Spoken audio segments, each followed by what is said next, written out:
Hello everybody and welcome to the United Stand. It's the big one. It's Manchester United versus PSG in the Champions League in what is a must-win game for Manchester United, of which I'll be explaining why beyond the obvious very, very soon. Of course it's a must-win game because we can win the group. Of course it's a must-win game because we can qualify. But it is a must-win game for a very different reason as well, which I am actually going to digest with you very, very shortly. But I hope we're all doing very well. These are the nights that we love football for, of course. The lineups are out as well. So let's have a quick look at that. I think I might have the wrong team, but it's out early, isn't it? Last week it wasn't out early. This week it is out early. So we're all for winning today and losing next week if Leipzig also won today, right? I think Leipzig are winning at the moment as well, but apparently the team news is out, which has probably caught most of us on the hop because. Yeah, Van der Beek is on the bench.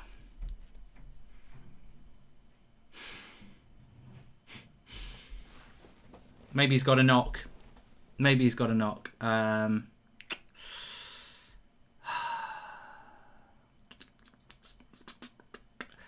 don't know what I actually think about that one. It's difficult, isn't it? It's difficult. It's probably injured.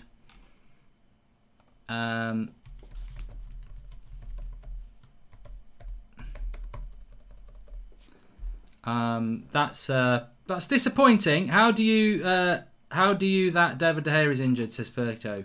That doesn't make any sense, but thanks for the super chat. So De Gea starts. I had heard that De Gea wasn't going to start, but De Gea does start. So let's get the team right first of all. Please smash a like on the video if you're watching. David De Gea does start in goal, so we'll take out Dean Henderson. We'll go through the team together, but Dean Henderson is not starting from the predicted lineup. So David De Gea starts. Let's pull him down a bit. Sorry about that. Wrong words. Lindelof, Maguire, Wan-Bissaka and Telles we've got right. Fred and McTominay we have got right. And Martial, Rashford and Cavani.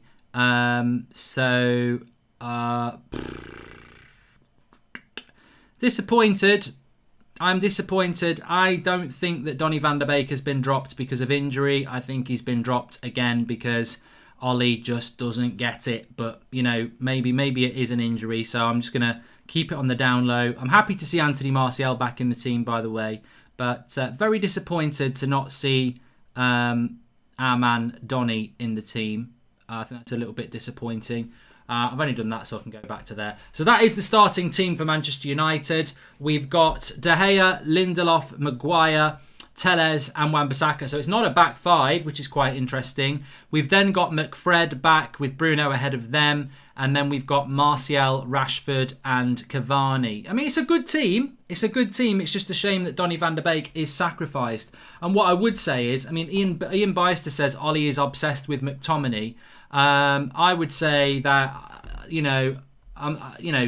Donny has been dropped. Let's face it. McTominay has only just come back from injury.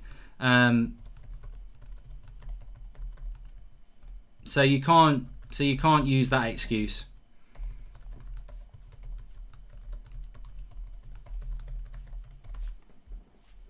Really. He did have a swollen ankle, but Anthony Martial was ill. David De Gea hurt himself. McTominay hasn't played since the international break. The reality is, for whatever reason, he's decided to not play Donny van der Beek. The bench, why does he always bench the player he brings to the presser with him for the Champions League, says Eric McGuinness. That's quite a good point. 4-3 to United. Cavani to score a hat-trick. Come on, says Mr. Nash.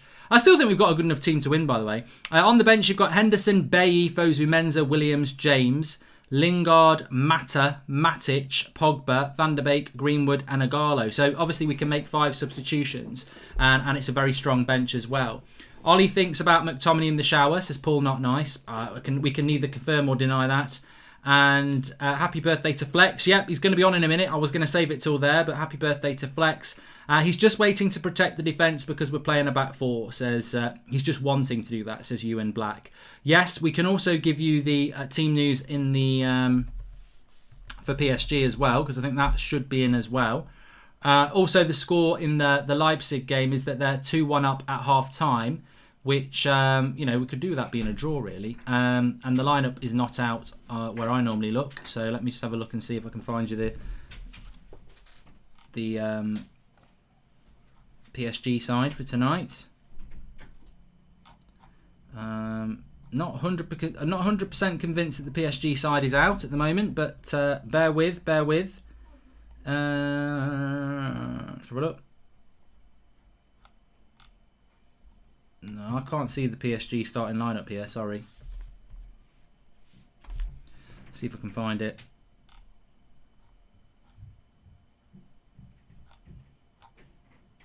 It might just be that we've got ours out a little bit earlier than everybody else. Oh no. Keylor Navas, Florenzini, Marquinhos, Kimpembe, Diallo, Paredes, Pereira, Verratti, Mbappe, Moise Kean and Neymar. So no starting place for the Snake. He is on the bench as well, which is interesting. So yeah. And Martial starts, of course. So, I mean, look, what do people think about that team? I'm quite interested about it. Middlesex Homer says, I can't believe he didn't clock. United manager always brings a player to the press conference that doesn't end up playing. Yeah, but he's only done that twice. That's a new phenomenon, really. When you're heading to Dublin again, I'll buy a pint of Guinness. When you're over, absolute legend, lads, says Jake Davies.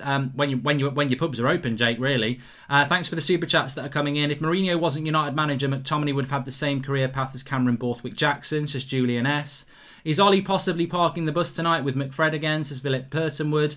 And Ronald Jacob says McFred worked before, hence he might have gone with them again. Donny will come on at the end and make a huge difference when PSG is tired. This is good. And Logan Johnston, has Van der Beek done something with Ollie's wife? Again, we can't confirm that. Daniel Luciano, maybe he planned to play Van der Beek if the bruise healed, but it didn't because he's the only thing missing to make that an amazing lineup. Cheers, Mark, says Daniel Luciano. Brad Lewis, this fascination with oxygen thief McTominay is the biggest reason Ollie will ultimately get fired. Totally inept team selection.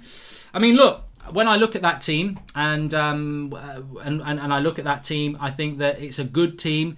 I worry about Martial and Rashford's defensive capabilities, but I'm quite excited about what they can do on the break. Obviously, Bruno is a very important player. Telles and Wan-Bissaka are going to be very important. We have got two babysitters in Fred and McTominay in front of our slow centre-backs. And to be honest with you, would you not do that? I think tactically it probably makes quite a lot of sense. But look, as you can see above me, Boohoo Man are sponsoring our watch along again today. And as you can see, I am wearing some of their fantastic clothing range, which you can get yourself. We don't have a discount offer from Boohoo Man today because they've already got a 70% Black Friday sale that's rolling on. So if you want to get over there and get some stuff, you can do. But we did an £800 voucher away at the weekend for Southampton. We said we would announce the winner on Monday, which we did. And that winner was Max McFerrin. So well done to Max. He's won an £800 voucher with Boohoo Man. However, we've got another one. It's a Christmas bonanza from Boohoo Man. They are giving away another £800 voucher to one of you people in their giveaway. All you need to do is click the link in the video description and enter your details, and we will be announcing the winner on Friday lunchtime. So a free hit again, another £800 voucher. That would be nice for Christmas time, wouldn't it? So links in the video description for that. £800 voucher from Boohoo Man. Take you a few seconds to enter. You may well be the next Max McFerrin. You may well have an £800 voucher in your hands for the weekend to spend at Boohoo Man. Thank you very much to them, and the link is in the video description for that. Second pint in Dublin on me, lads, says Thomas Regula. I cannot wait to get there. I really can't. Don't you think players like Bruno, Rashford and Fred are getting exhausted, says Aryan. And Evening Mark, cannot wait for tonight's game. What is your realistic and your dream result prediction, including scorers? I think it's going to be a draw, Mr. Nash. Odds have moved substantially. Manchester United are now the favourites, says M. Fizo. Zane says, come on PSG, bring good news for us miserable Arsenal fans. You've got some good news tomorrow night, haven't you? Thursday night for us, we'll all just be chilling out. You'll be watching some crap team play Arsenal. And come on PSG. That was. What are your thoughts on the vaccine, boss man Marky, says Skeng in my blazer. Oh, the vaccine thing is massive today, isn't it? I haven't even had time to think about it. I'll tell you what I will do. I'll tell you what I will do about the old vaccine.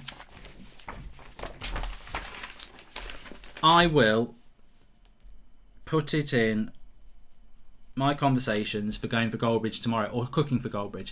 I did not appreciate it enough at the time because I was so frustrated with not getting Sancho, but so happy we got Tales. We would be in big trouble if Williams was starting all these games, says Travis Bellamy. Welcome to the Members Club, James Pender. You can join the Members Club by clicking the join button. You will get a badge next to your name, which obviously highlights you as a member in the live chat. You will also get access to our emojis, but you also will be you will also get part of our community posts. Of which we did one today, and we're doing a lot of these at the moment, where we ask our members questions and then we can feed it into the show. So if you want to be a member, the link is in the video description. Thanks for supporting the channel, those who do it. It enables us once the vaccine or the COVID-19 thing is over. We have already got a venue paid for and booked in Dublin. We had to cancel it in March because of COVID. So our first one's there, but we are going to do Norway, Sweden, India, Australia, America, and many other places. And basically what we do is we won't be charging you tickets. We won't be charging you for the tickets at our events. We will use the memberships for that. So thank you for supporting the channel through that. It's going to help us out big time in relation to traveling around the world and meeting you all. And the tickets will be free, which is fantastic. Welcome to the Members Club, Tafa Dwa, thank you very much. And Mark, hope Cavani brings consistency. I don't believe he's hype yet. Only played one good game so far, says Ali Dap. And this is the right setup from a defensive perspective, and get on Van der Beek, Greenwood and Pogba for the last 20 minutes, says Medtrell. And also, Mbappe is going to tear our centre-backs apart if he gets the run on them. McFred needs to be super up for it tonight. Need a centre-back with recovery pace on January the 1st, says Nick Warren. Thanks for all the super chats are coming in. That is the official lineup next to me, Embro. And my girlfriend always asks, why don't I support another team when we lose? Mark, have a word, please, says Green Grits. Man United for life. And welcome to the Members Club, Alan B. Thank you very much for that. What I wanted to say about this game is that it is a must-win game because obviously we want to win and we want to top the group. But hold this thought for a moment. Not only is it about winning and topping the group, it's also about more than that. This is a game that Ole Gunnar Solskjaer may not get another opportunity to go for. I'm going to miss the game due to work tonight, says Jake Marshall. Might try and sneak my earphones on. I think we can do this tonight. Love the show. Big up Jurix Gang. Jurix Gang will be back tonight. It's nothing sinister. It's KG and Flex on the fan forum at 10:30. Looks like we'll have 20% possession today. I missed your reaction to the team news, says Sharath Kamath Fitness. Well, I will go back to that in a moment, but think of it like this. Why would Ole Gunnar Solskjaer be so excited about trying to win tonight? Well, I'll tell you for why. Because Pochettino wants Ole's job, and Ole knows that Manchester United have spoken to Pochettino. Pochettino is the biggest threat to Ole Gunnar Solskjaer's job at this moment in time. If Ole Gunnar Solskjaer beats PSG tonight, Tuchel will probably get the sack and PSG will go for Pochettino. And if Pochettino goes to PSG, Ole's biggest threat disappears. So you can talk about winning the group, you can talk about qualifying, but you can also go for the hat-trick and say, what a motivator this is for Ole and his coaching staff to win this game, knowing that it probably sacks Tuchel because he'll be in the Europa League, and then that means PSG probably go for Pochettino. So there's a big opportunity for Ole here. And, you know, football's a funny old game, isn't it? And it really could move in that way. Or we could lose. He could lose to West Ham. We could lose to Leipzig. We could lose to Man City. He could lose the next four. He could lose his job. We could be in the Europa League ourselves and Pochettino's the manager. You just don't know. Meet up in Manchester would be appropriate, says Ander Pereira. We have done a couple of those, but we can definitely do another one as well. And yeah, the team news. I think it is a great point, Mohammed. And not just because I've made it, but if I was Ole Gunnar Solskjaer, that would not be lost on me. That by winning this game today, you can effectively keep yourself in a job longer term. So yeah, I think it's a very interesting thing. But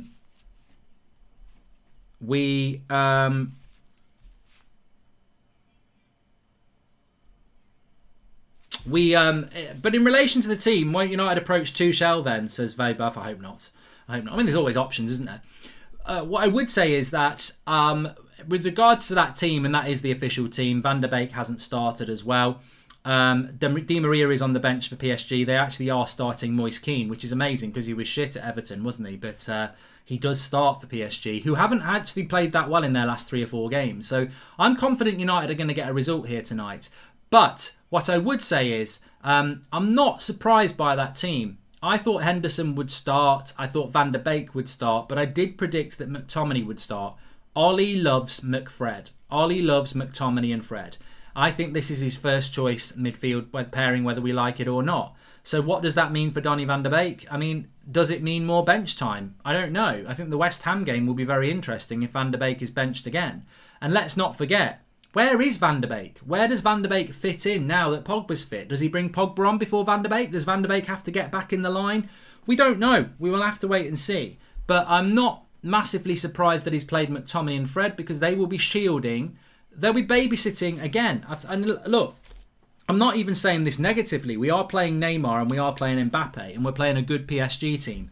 But why are we surprised that he's dropped Van der Beek to play McTominay and Fred in midfield when basically he's babysitting his slow centre-backs again?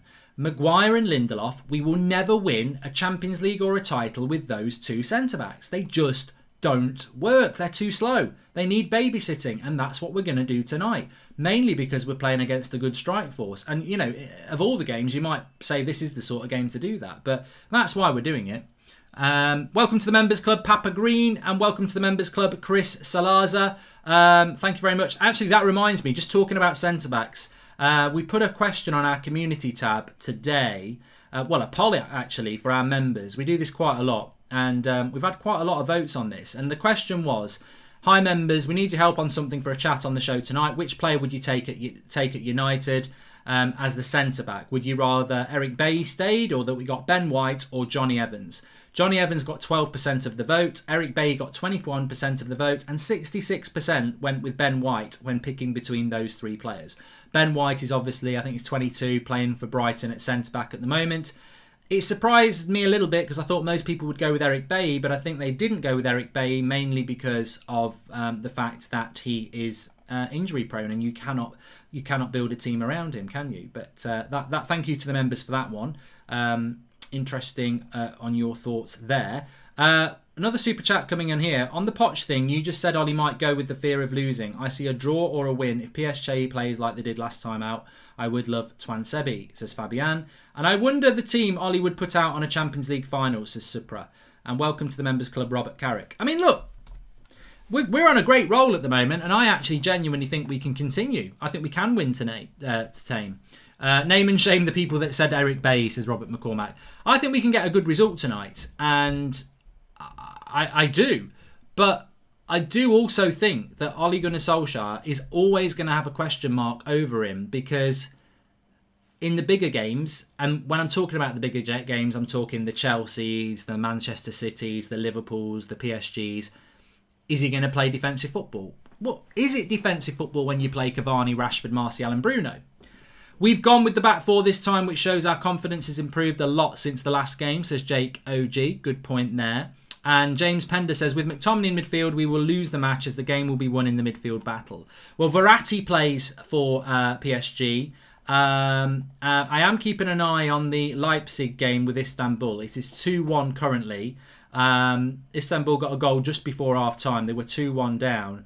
But Leipzig have absolutely dominated them. I'll be very, very surprised if they don't come out with a win in that game, because they have absolutely dominated them. PSG's lineup: Navas, Florenzi, Marquinhos, Diallo, Kembempe, Verratti, Paradis, Danilo, Neymar, Keane and Mbappe. I mean, there's two players there in the PSG midfield that didn't play against us in Paris, Verratti and Paradis. And I really like Paradis, and I'm a massive fan of Verratti. But look at the quality of PSG's bench. Carrere, Di Maria, Rafinho, Rico, Kazawa, Herrera, Baka, Idrissa Gueye, Letelier, Dagba, Pembele. They've got some real quality on their bench. But, you know, we've got Pogba, we've got Van der Beek, we've got Greenwood, we've got Lingard back. Everybody's back apart from Luke Shaw, really. So, positives, definitely. Ollie's at the wheel, says Beatrice. I hope so. I do hope so. I do wonder where Van der Beek will figure now that we've got everybody back fit. I mean, to me, I think he's been one of our best players in the last two games. But, you know, there's a big part of me that says that maybe we need to be a little bit patient here, because it's definitely a tactical thing. Can I just say as well, please subscribe to the channel if you're new, bottom right-hand corner. We're on 909,500. It would be nice to get 910,000 before kickoff. So bottom right hand corner to subscribe to the channel. That would be fantastic. Zach Martin says Lingard on to score the winner. Disguised. Just look at the team sheet and completely forgot Odi Nagalo is on the team still, says FTW. Probably only for another month. PSG will be very scared of our attacking four, says Jack Brown 852. I think one of the best things you can do against PSG is attack them, by the way. I do think that vulnerability is there. Would love to see Bruno, Pogba and Van der Beek start in a European competition, says Julian Van Jasveld. Imagine the fire they'd bring. And thanks for the super chat from Ahmed Omar and Yazza Said. With this season, we need to be brave for injuries. I'm afraid injuries will happen. We need to rely on every single player. Just look at Liverpool. We do, and I predicted that Scott McTominay would start tonight. It's not a mad surprise that he is starting. I think we're in for a very exciting game. We have got bench players that we can use. Welcome to the members club, Joshua Jacobs. Thank you very much for joining. Appreciate that. We have got Flex coming on in a minute, but he's currently stuck in traffic. PSG will win, says Red Pill Knowledge, with Leipzig is leading 2-1. So I'm sorry for United. Well, I'm not sorry. I'm not scared. I think we will get a result tonight. My score prediction is 1-1, Marshall Mason. But remember, I did predict a draw against Southampton. So maybe I'm being a little bit conservative. If McFred is bad, Donny van der Beek can always come on in second half, but I have a feeling Scott will surprise us all today, says Kada. And Volantos says, this seems like a game where Cavani could injure himself. It's worrying thinking about who we'd bring on as a replacement if that does happen. Well, Cavani didn't start against Southampton. He started against Istanbul. He didn't start against Southampton. So I do think that we are, I think Ole Gunnar Solskjaer is definitely aware that you can't start him every single game, and I think he definitely wants to utilise him in the Champions League, of course, because that's where we are one game away. And look, this is a tough group. Leipzig, PSG, Manchester United. Leipzig were semi-finalists a couple of months ago. PSG were finalists a couple of months ago. So we have put ourselves into a situation here where it's a tough group, and we put ourselves in a situation where we could qualify from this group. So to me, I think that we're in a position with 2 games to go that we would have taken. The sad thing to me is that Istanbul are not that we didn't beat Istanbul over in Turkey, because I think if we had done that, we would have put ourselves really in the frame. But I'm happy. I'm happy with where we are, and we've got the destiny in our own hands. We've got the points on the table. So let's see. There we go. iShank says there is a transfer rumour of Ben White landing Manchester United contract. So will he solve our defensive partnership? Well, we spoke about him this morning. The members were voting about it on the community tab this afternoon. I think I'd take Ben White over Johnny Evans, but I'm not so sure whether he's the best one. Upamecano's got a yellow card, so he's out of next week, says M.A. Thank you very much for the update on that. 1 million soon, Mark. Can't wait. Thanks all you've done for us, United fans, says De Gea. 10 United fan, 30 years. Thanks, pal. Upamecano just got a yellow card, says Paul Not Nice. And hey, Mark, I've got a feeling this is going to be a fun night. Big up to you, says Angie S. I'm excited. And welcome to the Members Club. Your life must rock. Good name there. But no, I am very excited about this game, and I think that we can certainly get something from it. Do you think a diamond with Van der Beek, Bruno, Pogba and Fred with Martial and Cavani would work, says Chuba? I think the problem with the diamond is, and I think we've all seen this, is the problem with the diamond is that we don't really know how to play it. We do know how to play the 4-2-3-1. It's the system that suits the players better. So I do like the 4-2-3-1, but we don't seem to know how to play it as much as I would like us to. Upamecano is banned for the game against United. It was time for a backstretch. Justin Diaz, it was. Hope you're all having a good second Advent calendar Christmas day. Celebrations, if you have a celebration, bounty. If you know, you know. It was a bounty today. Yoga Bridge, says Paul Not Nice. And you think Neymar and Mbappe will abuse our defence, Mark, says Jad. I think Manchester United can keep their defence quiet. I think that you won't see McTominay and Fred wandering far away from our centre-backs tonight. And, Maguire and Lindelof tend to have a decent game when they're protected, and they will be protected tonight. Welcome to the Members Club, Harvin Raj and Dawel Podder. Really appreciate you joining. You'll get your badges next to your name. Thank you very much for that. I feel like PSG going to play on the counter, says the Shade of Death. I think we will as well, so I think it'll be quite a slow game if that happens. And we know the subs are Henderson, Bay, Fosu, Mensah, Williams, James, Lingard, Mata, Matic, Pogba, Van der Beek, Greenwood and Agallo. So they are your substitutes. Nick Lee with a super chat says, I reckon PSG won't let us get away easily today. They need the win more than we do. I just hope our players don't become complacent. They're going to go for it. They're going to go for it, PSG. They have to win. In the context of the group, they've got 6 points. And Leipzig have currently got 9 points if they win in Istanbul. PSG draw, they're in real trouble because Man United and Leipzig can play out a draw and PSG go out. If PSG want to be masters of their own destiny, they must win. Wish me luck, Mark. I'm writing the last exam of my degree tomorrow. Big shout out to Michael Damon. Good luck. With Liverpool's injuries, they will be in the market for a centre-back in January. Can United compete with them with this board, says Uwe Mellon. Well, we didn't compete in the summer, did we? Upamecano got a yellow card tonight because he was too scared to face Rashford again, says Ben McAleef. And hey, Mark, my Liverpool friend said if we don't win a title, Bruno could become a Coutinho. Thought, says Michael E. There's always a chance. I mean, I don't think Bruno Fernandes is going to stay at Manchester United forever if we don't provide him the platform to be what he can be, which is one of the best players in the world. Mark, is there any way I can change my membership to this account from my previous account? Habib, says Buxino. I don't know, mate. I suppose you could just cancel it and then open it up on a new one. I hope PSG go for it. We're still a brilliant counter-attacking side, says DJ United. They're going to have to go for it. I mean, there's no reason for us to allow them to hit us on the break. Do you think Fred has cemented his spot in the team, says Niall G? I said after the Southampton game that there's 3 players that should automatically go on the team sheet every game from now on. One of them, unfortunately, isn't there in the next game, and that's Van der Beek. But I think Bruno, Van der Beek and Fred have to be on the team sheet. Spice Z says, hey Mark, do you think Fasundo deserves to start as Ollie promised him first team football? Well, he's not even on the bench, Palestri, is he? So, no. Visca just missed a sitter to tie the game, says Jose Frias. And absolutely, Fred has earned his spot, says Scott Panton. Mark, when McTominay was in the press conference, Van der Beek started. Now the opposite has happened, says Zayn Mahmood. It has. And should Bay have started this game, says Abdullah Bakari. Well, the thing is, can you count on Eric Bailly? He could start the game and play really, really well, but then he could go and get injured after 10 minutes. We just don't know. Who's on the bench, says Abu.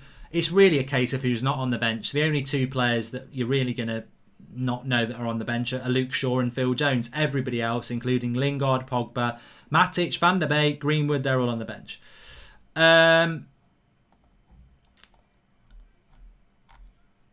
Neymar versus Aaron Wan-Bissaka is going to be interesting, says Eduardo. Maybe, Mark, we should rest Donny considering how hard he works when he plays, and we have to use our squad as well. So, look, I think it's a tactical reason why Van der Beek's not been selected, because he's gone for McTominay and Fred to protect his back 4. He's gone for defensive midfielders to protect his centre-backs. That's what he's gone to do tonight. I'm not having that Van der Beek has been rested or that he's injured. He's been dropped. Deal with it.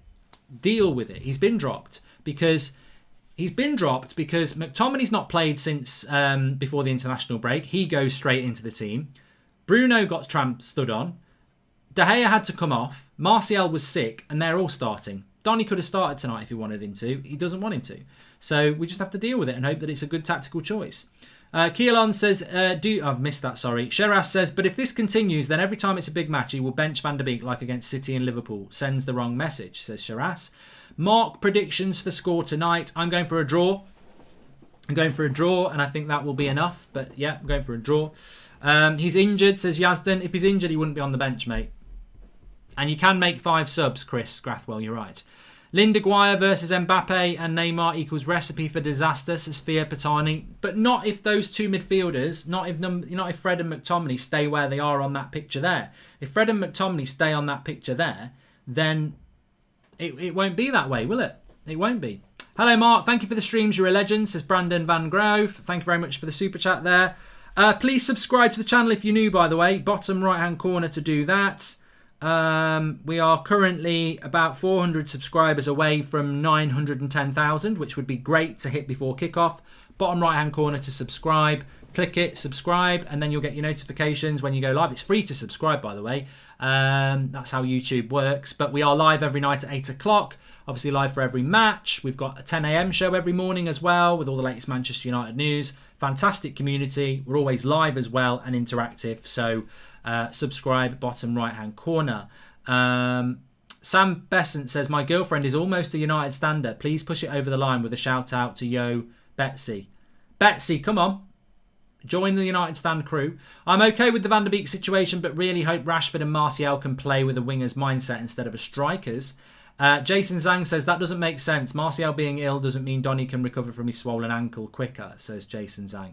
Yeah, I don't know what people are not understanding about my opinion here, but what I'm saying is, if Van der Beek was injured, why would you put him on the bench? Oh, it's 50-50. You don't need to do that. Like, Martial was ill 2 days ago. He didn't train on Monday. He's trained 1 day straight into the starting lineup. Donny van der Beek, if he was injured, wouldn't be on the bench because the medical staff would say he's injured. I wouldn't even risk him for half an hour. So he's not. It's a tactical switch. I can't believe people can't see this is a tactical switch. He wants to play the pace of Rashford and Martial, and he wants to play the shield of McFred. So there's no place for Van der Beek in the team. Whether he was fit or not, he wouldn't have started tonight. Hi Mark, this was a massive chance to eliminate probably the most dangerous team we could come up against in the future. Donny should have started, says Ahmed.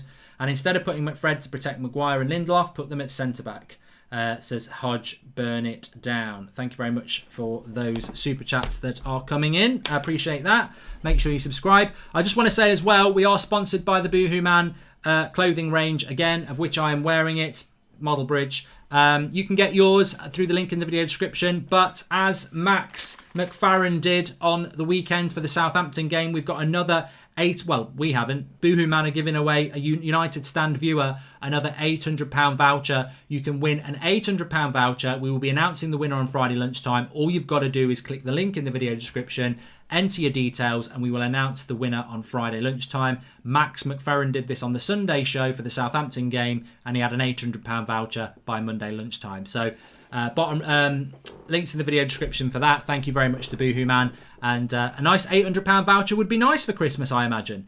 Why do people moan about team selections? It's pathetic. People care more about names than they do about winning. I'm sure of it. Come on, Man United, says Joshua Harper.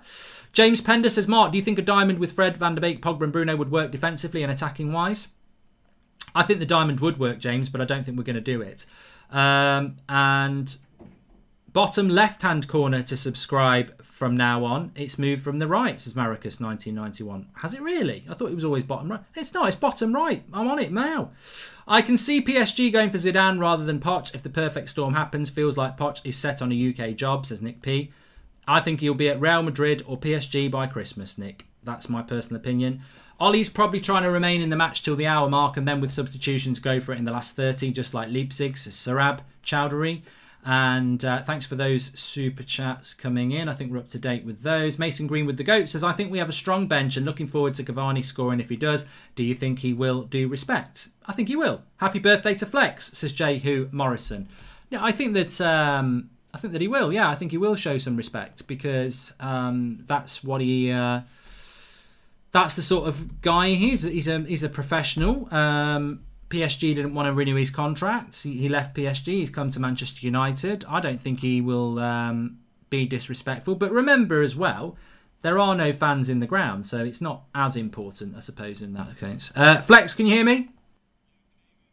Happy birthday, mate. How you doing?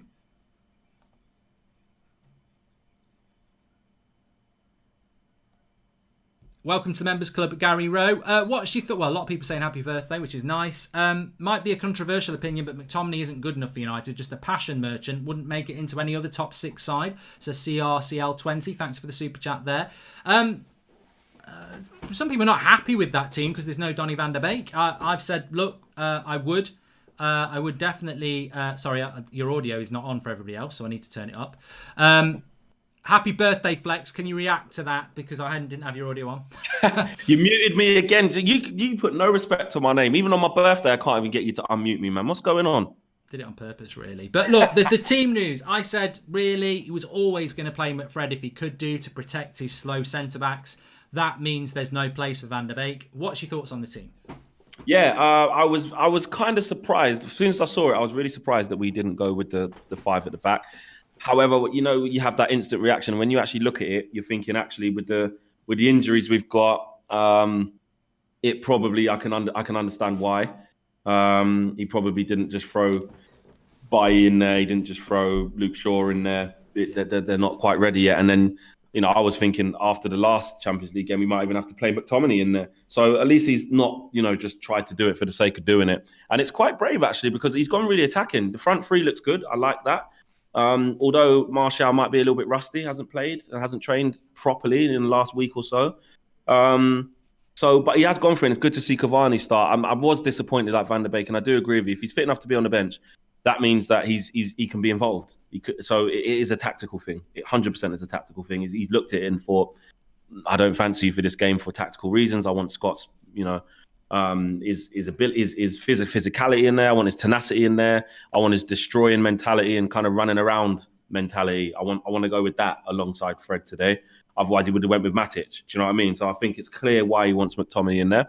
And you know what? When you look at PSG, there is a little bit of, we have to not give them as much respect as we did going into the first one. And that's not me saying they're crap and we can win and it's an easy game. It's me saying that actually what we learned from the first game is that once you stop their front three, the rest of the players are not really that great. Do you know what I mean? They're not the same team. So we shouldn't, we've got great players, some really good players that they should be scared of. So I think I kind of like a little bit of that arrogance. I just hope it doesn't backfire, because Lindelof and Maguire against Neymar and Mbappe.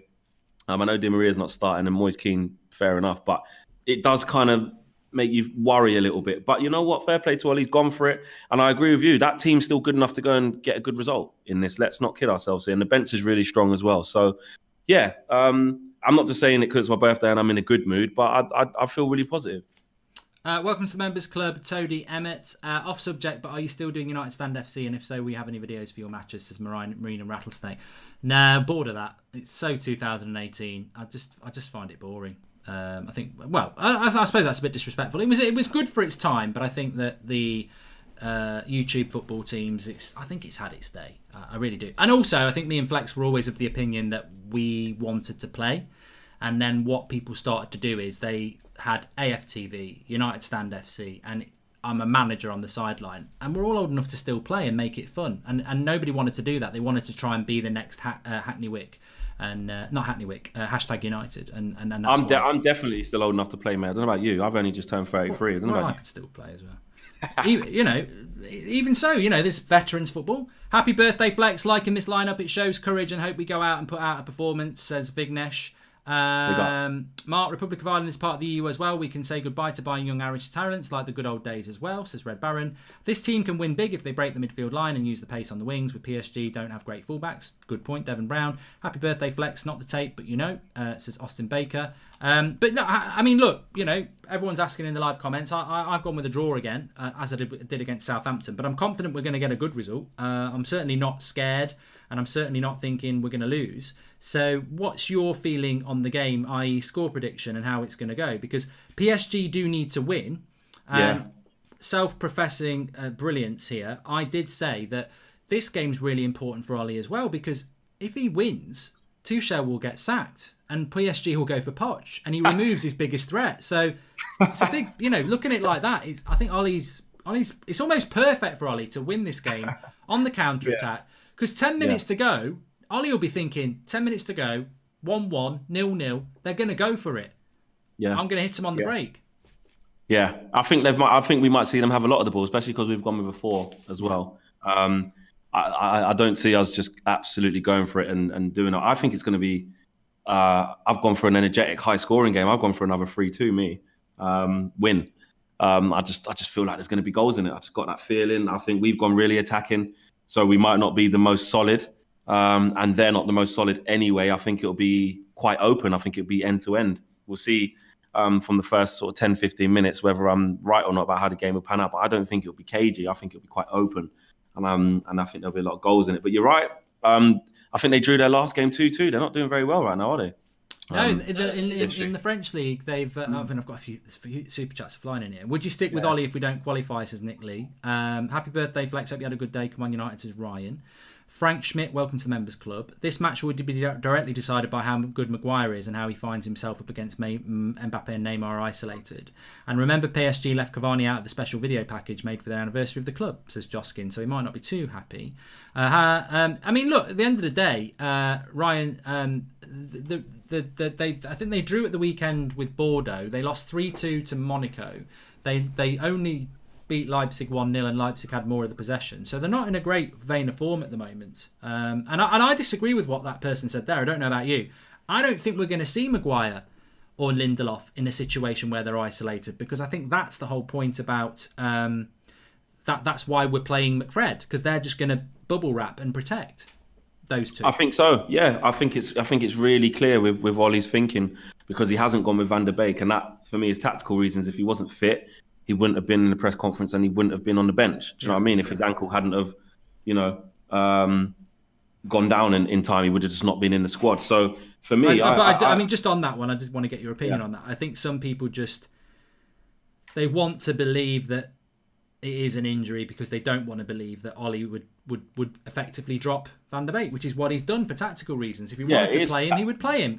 Bruno never stops playing. Rashford never stops playing. If Ollie wants to play a player, he's proven over the last 2 years, he will play his players. He loves playing McTominay and Fred. I think that's his first choice midfield. And I think the interesting thing will be if Van der Beek gets back into this team ahead of Pogba. Will Pogba get a chance before Van der Beek now? Yeah, exactly. And it's that selection problem that, let's face it, as United fans, maybe not with no disrespect, but maybe not so much with the quality of McTominay, but we wanted competition for places. Yeah. That's one thing that I have kind of stepped back, although I think Van der Beek should start more games because we haven't been great. So his justification of starting was there. I did want us to go into this season with more competition for places in that area. And Van der Beek has actually brought that. So whether it's Van der Beek, whether it's Pogba who's playing well, you want that. A manager should want that. Do you know what I mean? We should have two players in each position who are, let's say, not equally as good, but have the opportunity to be equally as good. Do you know what I mean? So I don't really mind that. My biggest thing of why Van der Beek wasn't starting was because we were actually playing poorly. Do you know what I mean? And no one was lighting up in that position, and he still couldn't get a start. So if you get a fit Pogba and he's firing, and then you've got a firing Van der Beek whenever he starts, it gives selection headache. But that is what you want as a coach. If you're a manager, you want that. So I think it's going to be really interesting. I think that still, though, as it stands, as we're talking tonight, his main two is still Fred and McTominay. I agree. But I do think that Ollie's becoming more open to changing it for certain games now, because we have seen that. Do you know what I mean? I know his decision's been made a little bit easier because Pogba hasn't been playing very well, so it was easier to put him on the bench, and then he got injured, so he kind of was forced into moves. But we are seeing that he's using different players for certain games, and I just wonder now that I think it could be a common theme. I don't think we'll go through the season seeing one set two, which is kind of what we want to see, so we can identify them as the main two. But I just don't think it's going to go like that. That Ollie's kind of made that clear in a lot of press conferences, saying that games have their shelf lives and each game has their own story and different players for different, he has Leipzig said that. 3-2. What, they're winning 3-2 now? Yeah, but they went 3-1 up and then it went to 3-2. So if they draw, it'd be great for us if they draw, because we're Group C, aren't we? Or we're Group D, Group E. I can't remember what group we are. F, G. Typically we're Group H. So if Leipzig were to draw, I mean, to be honest, I just want to win our game. I don't care. I just don't even want to get it. We want them to lose. A draw for them doesn't really matter, because if they beat us and we lose to PSG, we would still go out. So exactly, it does actually. It's probably better if Leipzig do win, because we might start thinking, oh, that's a good result. Exactly. Super chats. Ahmed Omar says, Mark Solskjaer has missed the trick here. He should have gone for it in this game and played McFred against Leipzig because of our head-to-head, says Ahmed Omar. I just hope Maguire don't tackle Telles tonight like he did on Luke Shaw, and we'll probably be okay, says Bo B. Max Samad Richard says, go Reds. That's what it's all about, mate. It is simply about winning tonight. Let me just get this back to normal. Next time when Ollie brings someone onto the press conference, I'm not going to think he's in the starting 11 anymore. Earlier Scott, now Van der Beek. Mind games Ollie, says Shake. And Stephen Edge says, McTominay is never good enough. Standards in the club have dropped, which shows in our finishes each year. Given every chance like Lingard because he's from the academy. I mean, I suppose, what do you think would happen if PSG scored early goals? We'd have to open up a bit, have to make changes. But, I don't know what your thoughts are on that, Flax. I mean, is that not the way it's going to be? I've said for years, I think if Lingard had been bought into the club, he wouldn't still be at the club. 100%. It's normal for Man United to do that with youth players and give them as many 100%. chances. Yeah, because he's got an affiliation. He's got the emotion of the fans. Even though a lot of fans that I've spoke to, I never ever speak on behalf of the whole fan base because you can't represent everyone or anything like that. But most of the people I've spoke to, or what you see online, people have lost patience in his ability. They agree that he should be moved on. They agree that actually, even if they really like Lingard, the best thing for him, if you like him, is for him to actually leave to go and get some football because he's not going to play very often. And at this stage of his career, in his prime years, he should be playing football. So we all love Jesse. We all like Jesse. And you know what? In his early days of breaking into the team, he's given us some really amazing moments. He has, FA Cup final goals and big goals away against the top six. He's scored him some big games, and that's why we had the hopes that we did have when he had that period. But we saw that it didn't really work out. So, but you're right. The shelf life is extended if you come from within, always, because I just think that affiliation and that kind of, you just kind of get on your heartstrings of like, but I really want it to work. Let's keep giving him a go. Keep giving him a go. I don't know why we've done that with Phil Jones because he came from Blackburn, but who knows? I think Ollie should have gone 4-4-2, says Sahil. That would have been the way to beat this PSG game. This game has a draw written all over it. I'll be happy with a draw. Draw's fine. And Matt says, happy birthday, Flex. Let's get a win for you. Mark, looking good as well. Great work, mate. Thank you. Always nice to get a compliment. And pumped for the game, says Daniel Luciano. Just watch Mark's world-class tackle and Flex shut what his face down as he complained. Happy birthday, you legend. You see, that's what I mean about... We played one game. The best game was the game that we played. Any other, it was good. It was good coaching the team, and we had some good games. But the best game was when we played, and no one ever wanted to do that again. They all wanted to be on the sidelines. That's not YouTube football. Why can't it be that PSG are strong up front more than McFred are there just because our centre backs suck, according to some people, says Frederick Larson. And Ollie is a masterclass in front of Arteta. Last game saw Ollie looking at his watch like Sir Alex. Ollie will always be at his job. Happy birthday, Flex, says Ronald Jacob. And I think, for all the talk about McFred and for all the talk about, is Ollie the right man? Let's spin it the other way. We've won 4 games in a row. We've got West Ham on Saturday, which we need to win. If we were to win tonight, I don't think anybody's spoken about this, but if we were to win tonight or get a good result tonight, a 3-3 great game, one of the best European games, whatever, draw could be a good game. Yeah. If we do that, then forget talking about tactics and everything. There's a real momentum building in this team. Yeah, I think it's really important to talk about that because, we're obviously all emotionally invested in the team. And I'm not saying everyone should change their minds off of 5 games or 10 games. That it's all about opinion.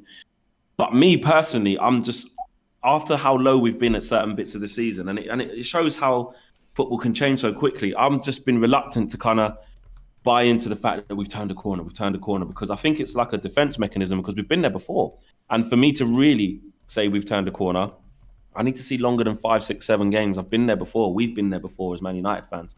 So for me, the only way I say we've really turned a corner isn't just based off tonight. It isn't just based off the comeback against Southampton. It isn't, the scraping the win against West Brom. It's when we get to February, let's say, and we're in and around it. Because also I've always said this: you've got to give credit where credit's due. Always criticize when Ollie needs criticizing, and look at the reasons why we're not doing good. But if he does something well and goes on a 15-game unbeaten run or a 15-game run where we've only lost a couple of games, but we're third in the league and 2 points off top, if he's in those kind of positions or 5 points off top by February and stuff like that, you can't, as a Man United fan, even if you want him out, say this is awful, because it won't be, will it? Do you know what I mean? The only thing I will say as well before you carry on, Mark, is another reason why I'm reluctant to really judge what we're doing, and I don't know what everyone else thinks, let me know if you disagree in the comments or agree, is I don't really want to judge it because there's no fans. Yeah. Do you see what I mean? Like, we have to be really careful about that because a lot of results are happening. What was it, 8 straight away victories? We weren't doing that when there were fans. And I think it is a big difference, and we've dropped a lot of points at home as well, isn't it? It's a big difference. So when the fans are back, if we're still on this sort of run and we're doing really well, then fine. But I think the season, the table tells you everything you need to know, how scattered it is. And I think that's a lot to do with the atmospheres or lack of atmospheres in the stadium and no fans. Football isn't what we know it as. So we need to kind of judge it when football truly comes back. But in the meantime, it's still going on. And if we're in and around it, great. Ollie's playing Bruno and McFred when we meet peers and possibly superior opponents, says Even Drago. When we meet inferior opponents, it's Bruno van der Beek for attacking dominance. Welcome to the Members Club, Nat161089. A bit off topic, but when can we expect your podcast with Jack Mate and Carl Frazee? Really looking forward to that, says Ali Ashfaq. Tomorrow is the happy hour one. I'm looking forward to that because I can't remember what I said. AA bowl of rice looks like a 5-star steak once you have been given drivel performances, so he has to continue winning or he will get a backlash, says Red Baron. Happy birthday, Flex. Love from New Jersey, says Anthony G. And Mark Whitten says, the one thing I hate about McFred is that no matter how well Fred does, he takes him off and leaves an average McSauce on. Scott is his pet, says Mark Whitten. Happy birthday, Fence Sitting Flex. Stop looking back, man. The ink is dry. The page has been turned. Look forward, not back. Something is happening at Old Trafford, says Dylan Taylor. Okay, fair enough, Dylan. Big up yourself. Big up, Dylan. But you know what? I thought he made a good point. I think the 8 away wins are something that the fans are talking about. I heard some people saying that win against Southampton at the weekend was like when we beat them 3-2 with Van Persie in the year that we won the title. But you make a good point. It's not. It's a Poundland version. It was very enjoyable, but there were fans in that ground, and we won a title that year. Imagine being 2-0 down at half time with St Mary's rocking. Yeah, it would have been harder. I'm not saying we wouldn't have done it, but if you're 2-0 up at half time, as soon as that first goal goes in, that crowd are going to react, and the players are going to have to react. But even Ollie said it, Mark. We wouldn't have lost by 6 to Spurs. I know we did to City, but we wouldn't have done that. The crowd at 3 or 4-1, the crowd would have been going furious, and we would have had to park the bus. I don't know, mate. It would be riots at Old Trafford if that did happen. It's happened in the past. You know what I mean? You get them freak games every 5, 6, 7 to 10 years. You get them mad kind of games. When we lost to City, what was that? 6-2? Was that 6-1? Was it? Yeah. 6-1. You do get them mad games the odd time. But what I was going to say is, Ollie, I can't remember whether it was just after the Southampton game in his presser or whether it was the away game before that. I can't remember who that was against. But I remember him saying, like, it is difficult now because the fans are not there. So we've won X amount of games on the road, but, you know, the fans aren't here. And, got to take advantage. He did say it. Yeah. So he's aware of it too. Definitely. Some people talk about Bruno being injured. He's not injured. He's actually. They've done this before, the game before. I think it's just ignore idiots in the trolls. That's what I would say. Can you see Ollie's problem about putting Van der Beek and Cavani? Do you think they should start? Says H2 News. I personally think Van der Beek should start. Yeah. Happy. So I mean, look, I tell you who we haven't spoken about, and that is Anthony Martial. I'm quite glad in a way that we haven't spoken about him because he's a divider. I really like him. I think he's a top quality player, and I'm almost waiting for that that big performance for him to sit everybody down, which he will do again. I don't think his season's been any different to Rashford's. I think it's been very up and down, but obviously Rashford has scored a few goals, which has made him a little bit more less prone to criticism. But Anthony Martial tonight, he's got to adapt again, hasn't he? I mean, one thing I'm very aware about Martial is that he wants to play striker. He won Player of the Year last year. He's not had a great start to the season, but he did miss 3.5 games with bloody suspension. I think he'll be a bit pissed off, really, that he's out on the wing, and it's going to be very interesting. Although many people think that's his position, and yeah, you've got to get on with it. It's going to be interesting to see how he adapts. And just very quickly, Dylan Jeffrey super chat says, I was thinking dropping Donny for Scott was tactical, but Donny said yesterday in the press conference he can play as a number 6, so it is clear Scott is favoured, says Dylan Jeffrey. You say 8 away is just because there's no fans. Why has no other team in Europe done the same then? Give Ollie proper credit for this run. I think Kirill, you're just looking to try and create some sort of negativity, which this channel doesn't do and hasn't done for a very long time. We're not being negative. What we're saying is that football's very strange at the moment. There's no way Villa would have beaten Liverpool by that score with fans in the ground. And people will say, well, that was at Villa Park. But I think, Ollie himself has said this. Fans in the ground would make things very, very different. He spoke about it against Chelsea and Arsenal, not having that home advantage in quite stale draws. So it's not taking anything away from winning 8 games. It's very impressive. But I don't... what we're saying is I think there would have been maybe a couple of those games we wouldn't have won, but maybe some of the home games we would have won. It would have balanced itself out. Happy birthday, Flex. Mine tomorrow, hoping for a result for you, says Imaginary Space Piece of... Yeah, but Martial, I was asking you about that. Yeah, I think it's really interesting. And I've said this many times about Martial. I'm one of his biggest admirers as well. But I also am not clouded by what he is or what his limitations are. So I don't put him in the bracket of the top number 9s in terms of prolific goal scorers. Harry Kane, Lewandowski, a super 3-3 Istanbul and Leipzig. Oh, wow. Okay, fair enough. Wow. It actually doesn't make a massive amount of difference. Really. If anything, like you said, you just want us to just keep at it and not even think like, oh, they've drawn so great. It doesn't really change anything, to be fair. But yeah, on Martial, like I don't put him into that super duper category of, your Haaland, your Lewandowski, your Kane, that thoroughbred number 9. But I think he goes unappreciated at times from a lot of people who don't watch him game in, game out. And you're right, he will be a bit pissed off. But one thing I did say when Cavani came here, that although I'm a Martial supporter, I won't have him like throwing his toys out the pram and being like, well, Ollie, you said I'm the number 9. What's Cavani doing here? That's not how it works here. If we kind of allow that mentality to breed at the football club, we got problems. Because if we want to get back to the top, we need to breed competition within the squad. No one player should feel like they're entitled to play 90 minutes every game in the season, in all competitions. It just shouldn't happen. And especially when you get someone, although, yes, we panic bought and et cetera, but someone with Cavani's record who is a thoroughbred number 9, Martial should be saying, I can learn from this guy. He's going to be here for 2 years tops. Do you know what I mean? So I don't want to see Martial having a strop and stuff. I know it might be difficult for him because he's had a patchy start to the season, illness, suspension, not really playing too well in the league and trying to find his form, but done okay in little patches. But, mate, you're still starting the game. Do you know what I mean? You're still playing for Man United. And that's where, as fans, we do need to have a little bit of, yeah, you might be, I don't even like saying Martial FC, Bruno FC and all that because they're all our players. But Martial might be your favourite player, which is really one of mine. But I won't let that go over the line of allowing him to, he's sulking because he's not up front. And I get it. Seeing Cavani come in, I would be pissed off too. No, you're playing for Man United. You were the main number 9 last year when we had no disrespect to Igalo, but Igalo pushing you.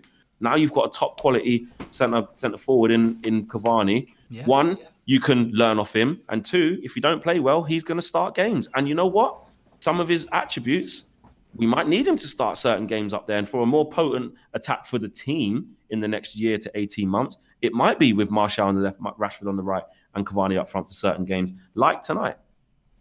Martial equals Thierry Henry, elite forward, left forward, or striker, says Noah. And yeah, I mean, look, I think that Martial's just got to grab that opportunity. 29,000 people watching, which is great before kickoff. Please subscribe if you're new, bottom right-hand corner. Be great to hit 910,000 before kickoff. We're 200 away. So bottom right-hand corner, click and subscribe. We're live every night at 8 o'clock, every morning at 10 a.m. Got the fan forum after my match reaction tonight with Flex, KG and guests. We've got Ricky's fan cam, Beth's fan cam, Flex match reaction. We've got the player ratings in the second half that you vote for. Thousands of you vote for. So it's the most accurate Manchester United player ratings in the world because it's voted for by you. So subscribe, bottom right hand corner. It's free to do it. I don't see Martial throwing a tantrum as long as he still has the number 9 shirt. I think he'll learn from Cavani, says Blake the third. And would you sell Martial, says for Haaland, says Jake. No, I think the way we play, Martial offers more than Haaland at the moment because we've got a number 9. That's a Gary Neville. Ooh. What?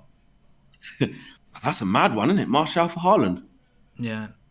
When Cavani leaves, if I said that to you, what you'd say? Oh yeah. I mean, but I presume people are talking about right now. Why would you bring Haaland in to have 2 number 9s? Which we no, you wouldn't. Yeah. But when Cavani leaves, mate, that's a big question. I'm just saying that.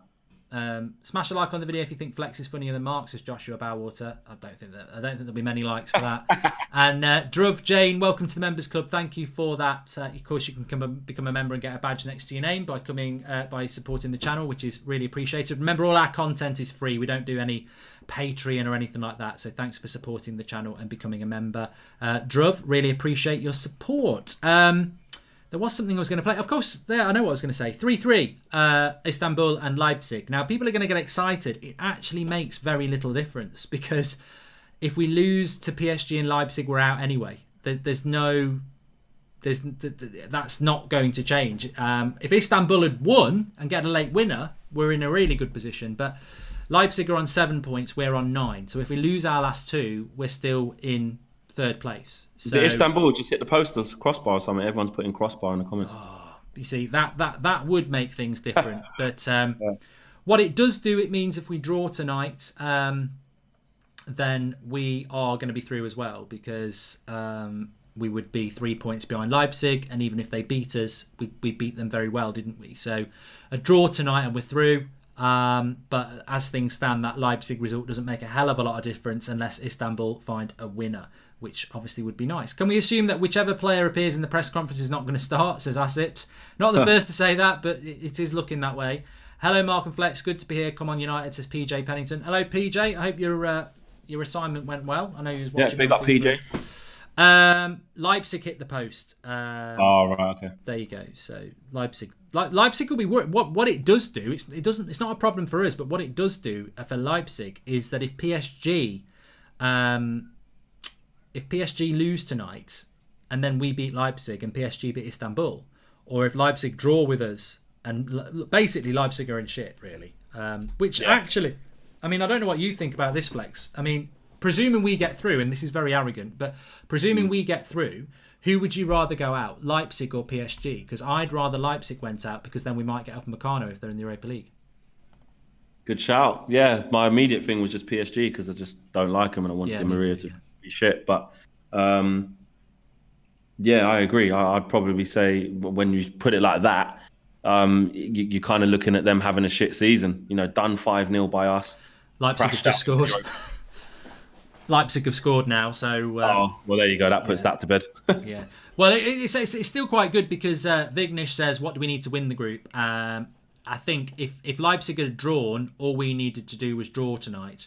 But because Leipzig have won, we need to match Leipzig's result tonight, and then it doesn't matter what happens over there. We will still top the group. So that's basically where it is. But 4-3 to Leipzig. I mean, to be honest, it doesn't really bother me. I don't think it makes a massive amount of difference to what was going to happen to us tonight. Anyway, we need to be in control of our own destiny, unless Istanbul won, which they didn't. So not too fussed about that. I've forgotten what you predicted as a result. Did you go with a win or 3-2, mate? Birthday settings, December 2nd. All the Sagittarius stand up. 3-2 Man United goal fest. I tell you what, we haven't spoken about the potential weaknesses of United if PSG turn up. Oh, flipping heck! I do think that they're. I do think that, and a lot of people have said it in the live comments, so I'm not breaking new ground here, but I do think that if PSG are going to win this game, it will come down to the weak areas of our centre-backs and our centre midfield, because whatever anybody says, Neymar and Mbappe are very good players, and so are Verratti and Paredes. So, there. Yeah, they can keep the ball very well, and that's just it. If they do click, I was saying it in the show with Alex the other day on yesterday, sorry. And I was like, look, yes, we did beat PSG the first time, but they will be fully aware how badly they did play. And I know we did make them play bad, and we were a big part of that. And the way we approached the game was really good, and we were spot on. But they will know they didn't play to the best of their abilities. They won't be sitting in their changing room going, "Oh, Man United made us play shit last time." They will be questioning their own thing and saying, "We didn't play well enough." That's just what you do, don't you? You never really give 100% props to the other team, even if they do outplay you. It's just a player thing. So Tuchel will be having them up for it. Will they play as badly as they played in the first time, or will they maybe have learned? Will they have learned from how we done them over in that first leg? Them on the counter in transition, we were really good. They left big gaps, so they could approach the game differently. So you've got to be aware of both of those things. The player type we lost in Herrera, we gained in Van der Beek. Thanks, Mark and Flex, for a great show, says Johan. And welcome to the Members Club, Matthew Robinson. Thank you for joining. And rather PSG go out because chances we beat them that many times in a row are slim. Rather not have to face them later in the competition, says M.A. I mean, yeah, realistically, I don't think we would get. Up Meccano in January anyway. But it's a nice thought. And I think if PSG go into the Europa League, he will get the sack. Tuchel, and I think they will go for Pochettino, so that would be interesting. Please subscribe if you're new. We're getting really close to 910,000. Bottom right hand corner to do that. Thanks everyone who is subscribing and get involved. Got 30,000 watching, which is great. If we can play with Leipzig to get, we could. Well, Ash Mason makes a good point, and we're not in that position yet, so let's not. We'll come across as really arrogant because if we lose 4-0, we'll look like idiots for what we're about to say. We haven't won. But if we did draw tonight, we would be on 10 points, and Leipzig would be on 9 points, and PSG would be on 7 points. So effectively, we could construct a result that allows PSG to go out. But you've got to be masters of your own destiny. And the one thing that excites me in a way, I'm not scared of PSG, Flex. I'm excited by the fact that they're going to have to win tonight. They've got to play to win, and they've got to go for it. It's not very often that you have a situation where, you know, we've had loads of teams that want to come and win, but they'll go, well, a draw at Old Trafford's not bad. They've got to win, and that will mean for a very different game, especially in the second half if it's level. If they get the early goals, then, you know, the game will probably be a little bit more balanced. But if we can keep it level, then they're going to open up. Yeah, 100%. That's what I mean. They have to come at us, and that's why I do like a little bit of how Ollie's picked the team, because actually, you know what? Yeah, if it turns around and smacks us in the arse or in the face, and we get battered, then we have to say he got it wrong. But I like the fact that we do have a little bit of swagger. Do you know what I mean? Not just being defensive and we're going, no, we're saying, look, you guys need to win. We beat you last time. You're not doing too well right now. You're in a bad run of form. We're in a good run of form. You're at our place. We fancy it. That Ollie is basically saying we fancy it. Make no mistake about that. He's going, let's go for it. I know injuries have, you know, maybe swayed some of the formation decisions, or probably all of it really. If Luke Shaw would have been fit and been playing, then maybe we would have played a 5 at the back. But I do think that we have a certain swagger, and you're right. I respect PSG because they've got players who can do things in moments that can easily damage you.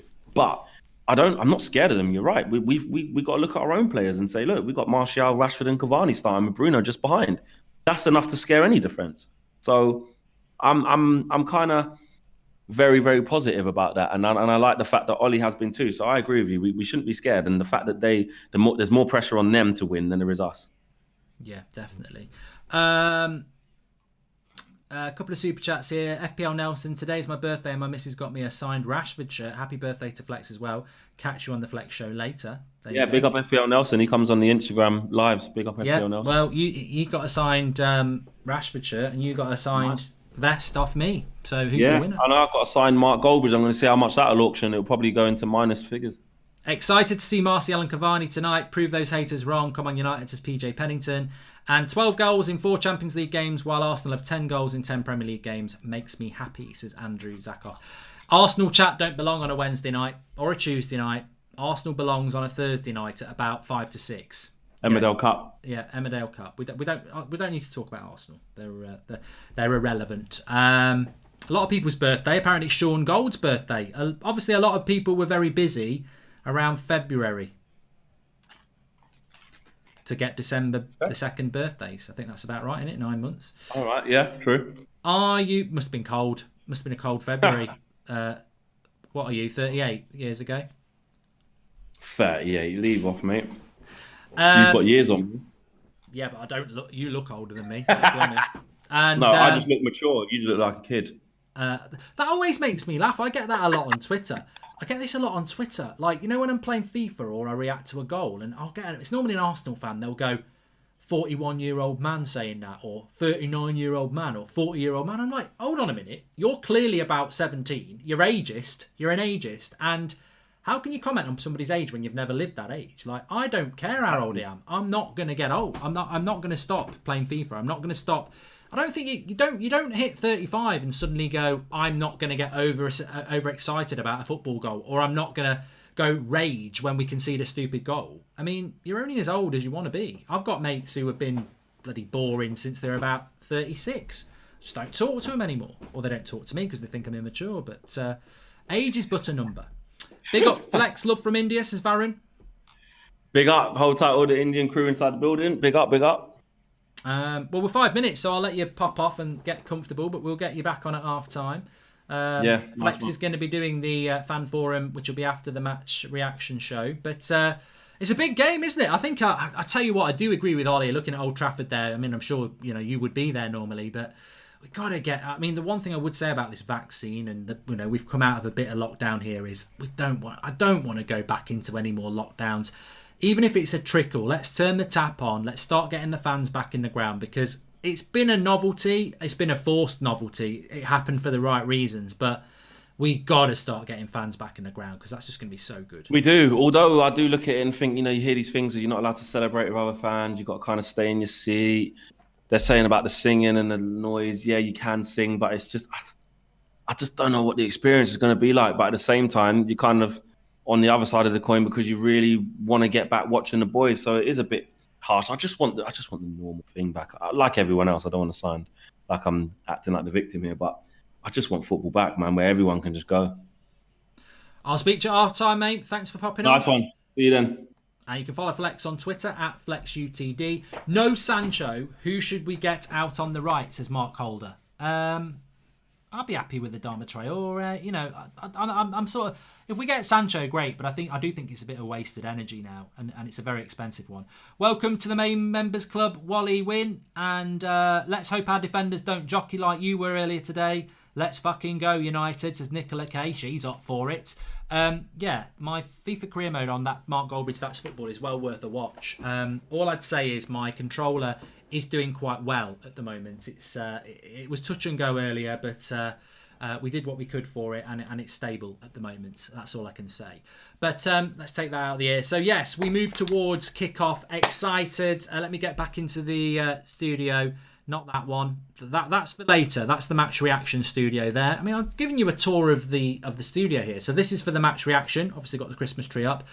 Remember that in the second half we will open up the player ratings page on the United Stand website. You can vote for the player ratings for all the players out of 10, 6 being average, and we'll go through that in my match reaction. So we'll do that later.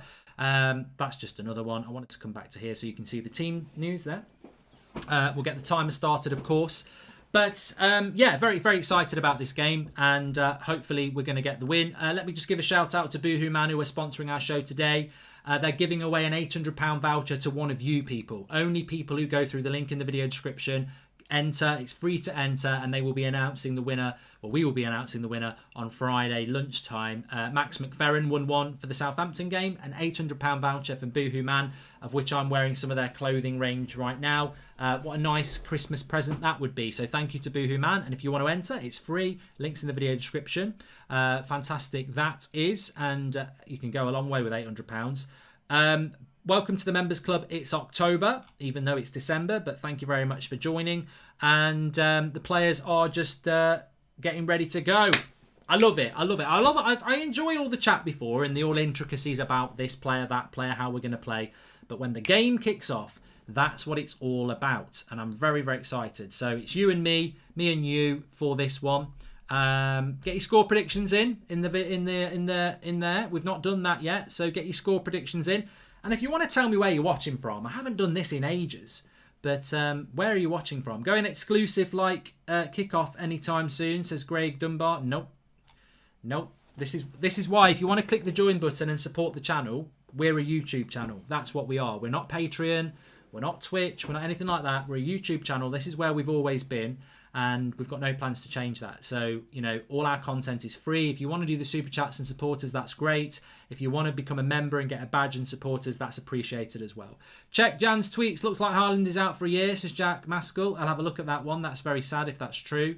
And remember to subscribe to the channel, bottom right-hand corner. We've not quite hit 910,000, but I think we will do tonight. So please subscribe if you're new.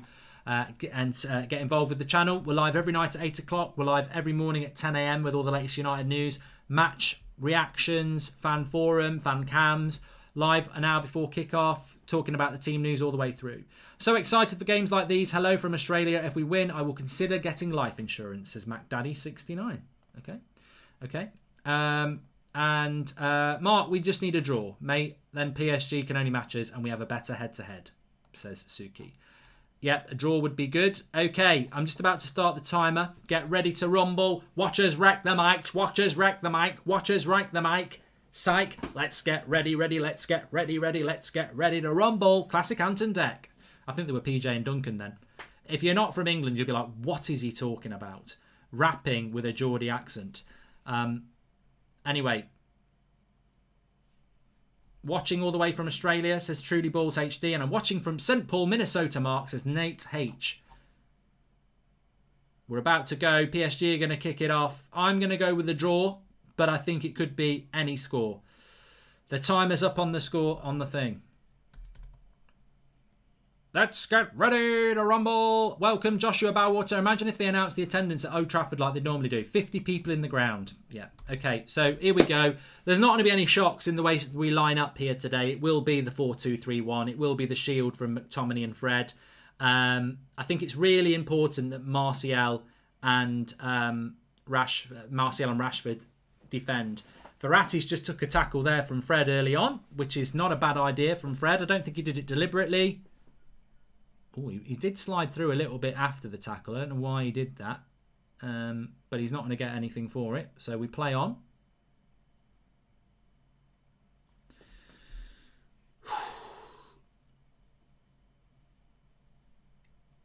If you have any tactical comments you want to put in, we always appreciate that, and we'll try and read some of those out as well. Apparently, we're only 200 subscribers away from 910,000, so please subscribe if you're new, bottom right-hand corner. The Gifted is watching from Kenya. Earth is watching from Malta. Daz says that wasn't even a free kick. He got the ball.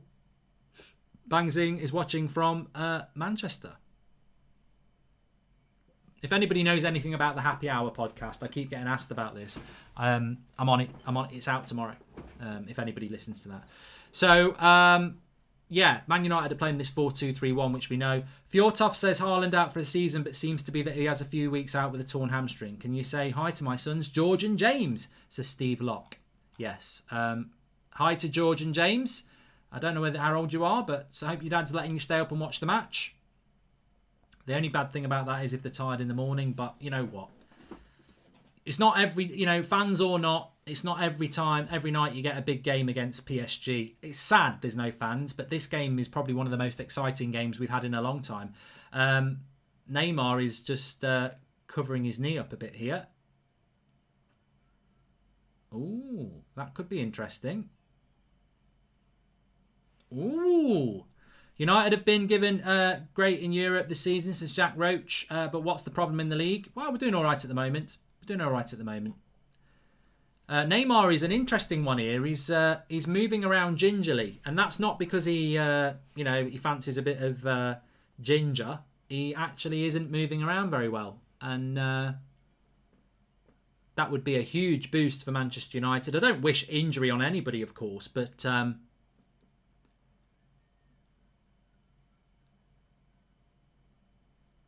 no, I don't think Neymar's looking good at all here. I mean, is it okay to say fingers crossed? He's already injured himself.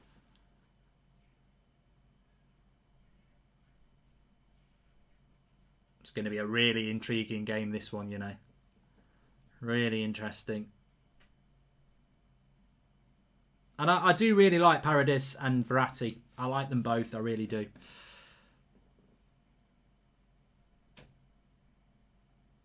I think he might be all right now. I think he might have run it off. PSG are moving the ball around really well. Lindelof should have gone to ground there and took the tackle. We need Maguire to perform tonight. Let's see if he stays in his arse as United.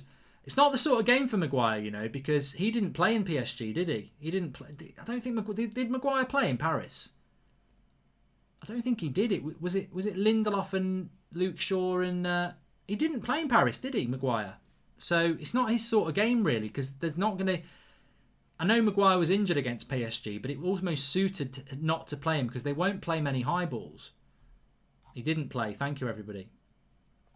Corner, though.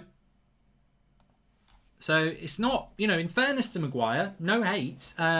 It's not really his sort of game because they won't use the ball in the ground on the ground very often, will they?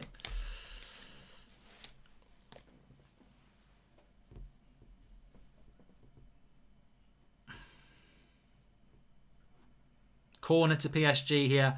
I wouldn't expect them. I mean, are we zonal marking again? Yep, we're not man marking, are we? We're zonal marking again. We're all marking space and not players. The zonal marking continues. Cross comes in.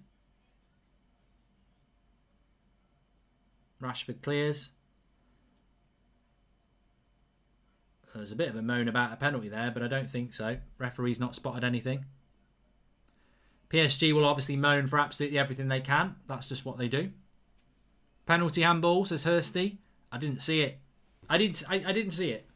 So I can't comment. But VAR will if it's on. Cross into the box. Lindelof clears. United not starting off particularly. We've had 5 minutes already though. So remember, a draw's not terrible for us. And this is where we are going to be good. Martial, Rashford. Lovely ball into Rashford. I don't know why he didn't go more direct there. He will now. And then he's pushed off the ball. I think Rashford, that was a lovely ball by Martial. I think Rashford sort of went at an angle of about 45 degrees when he should have gone at an angle at more direct. 0 degrees. No, it's not a handball, Carter. I think there was an appeal, but it's not been given. There's no VAR now. Mbappe up against Tellez. Glides past him. And then past McTominay. And then he shoots. And Neymar scores. Absolutely shit. Absolutely shit defending. I'm telling you what, we couldn't catch a cold, that defence there. Awful. Absolutely terrible.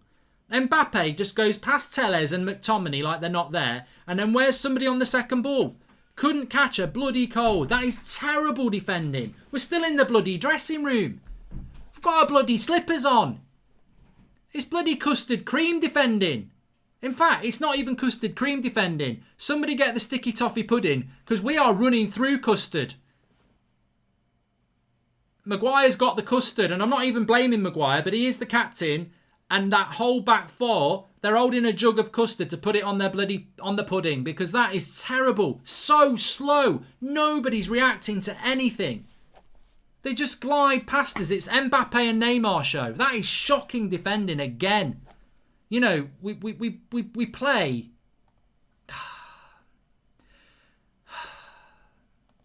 That's the game plan gone.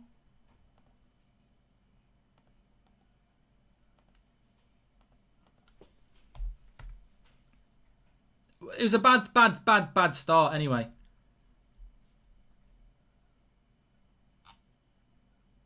Oh dear me.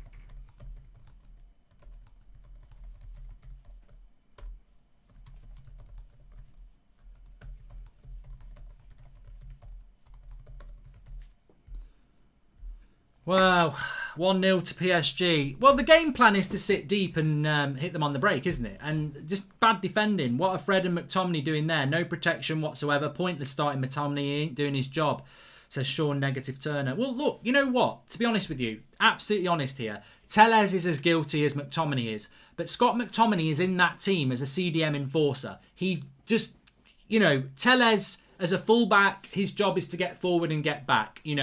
You want Tellez to make the tackle, but Scott McTominay's job is exclusively to protect the back four and shield.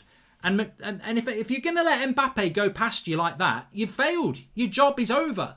If Mbappe skips past you like that, your job is over. And it is over. And we're 1-0 down. And, McTominay better go and have a bloody good game now because he's failed his job, and Tellez. But the shot, look, maybe De Gea, I've not really looked at it from a goalkeeping point of view because I was so pissed off with Tellez and McTominay letting Mbappe through. And then You know, they have a shot. It really annoys me when somebody has a shot and it bounces off the keeper and their striker is the quickest reactor. Why is our defence not moving? You know why? Because they're donkeys. They're too bloody slow. Our centre-backs can't react quick because they are slow. Have a great comeback on the weekend and start like this. Really shocking by the sounds of it, says Greg Thomas Miller. And yeah, we've had a really shaky start here. Defensively, we are slow. And they're up for it. They need to win. They need to win. And, you know, I'm not going to say the words that most of you are saying we should have started Van der Beek, but we've set up defensively and we're 1-0 down. Proper pub team defending, says Robbo FM. It's just embarrassing when you play two holding midfielders and you're 1-0 down in the first 10 minutes because the game plan's shot. All we're going to do is sit back now, but we're 1-0 down. We need to... I mean, Fred's just played a right terrible ball. De Gea makes a good save. Fred passed it to somebody on the edge of the box and they shot. Fred and McTominay have started off terribly here. And PSG are up for this, as we knew they would be. Getting carved open too easily, said Jamie. Well, the possession... They're going to have... possession of the ball stats very high.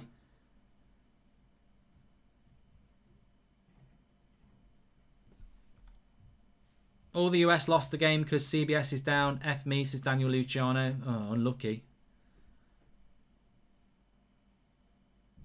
Please subscribe if you're new, by the way. Bottom right-hand corner, we're nearly at 910,000. Still a long way to go in this game. Keep your chins up, but... It's not meltdown time, but it's frustration time that you start a game like that so slow.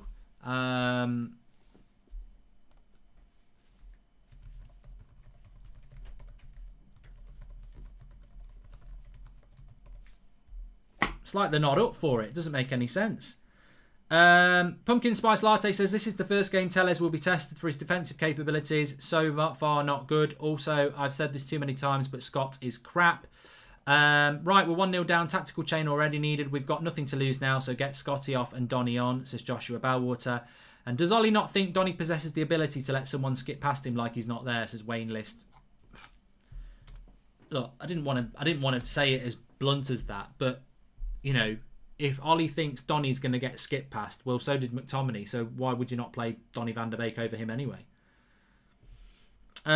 Is this what we've become? A team, the comeback kings, sit back and hope teams make mistakes, won't always play off, says Craig Thomas Miller.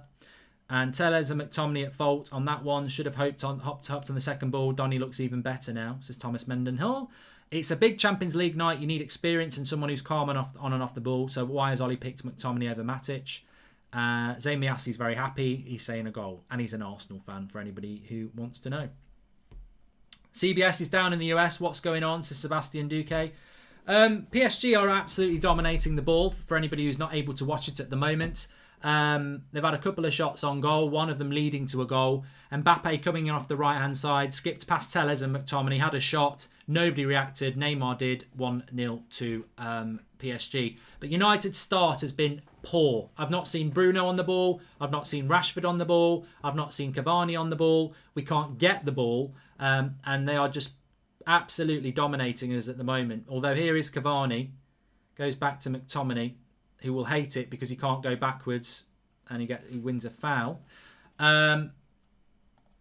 Ollie needed to go with the diamond from the start. There's no reason for McTominay to start. He's not in any sort of form, let alone on the same level to PSG.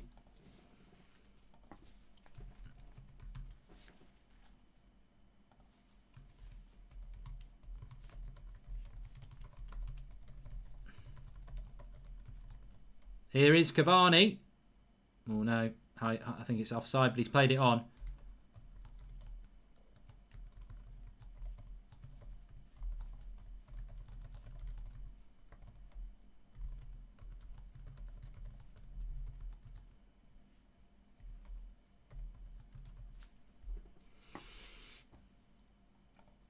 We're still in the dressing room, says Tariq, and still think we're going to win. Minor setbacks, says Ash G. I had a feeling about this game. The Southampton win puffed us up, and PSG was waiting in the weeds. They are due a win over us, says Liberty Lover.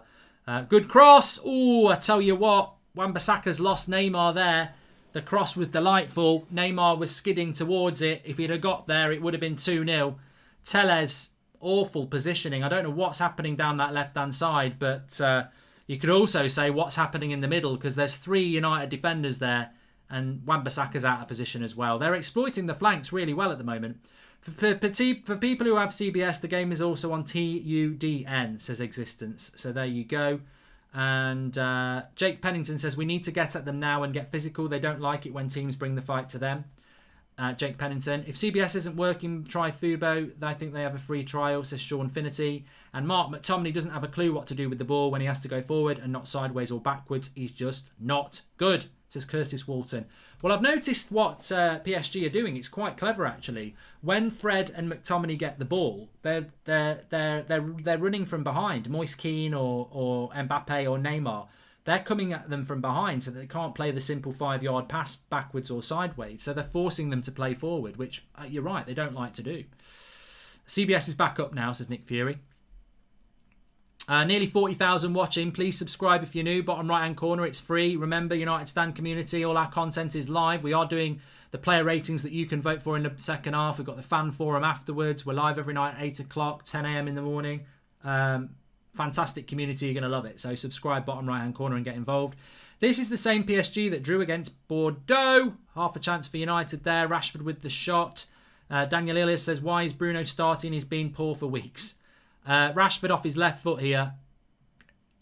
It's a skimmer along the ground. It's never really going to cause any problems, to be honest with you.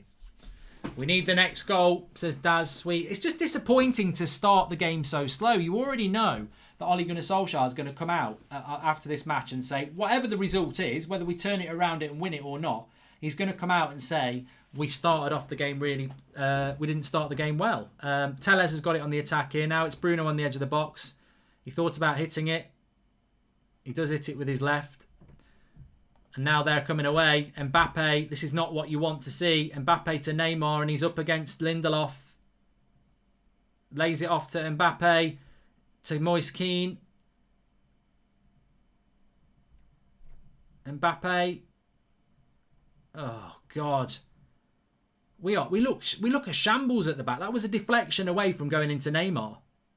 Now it's Neymar in the box up against Lindelof. Put a bloody tackle in on him.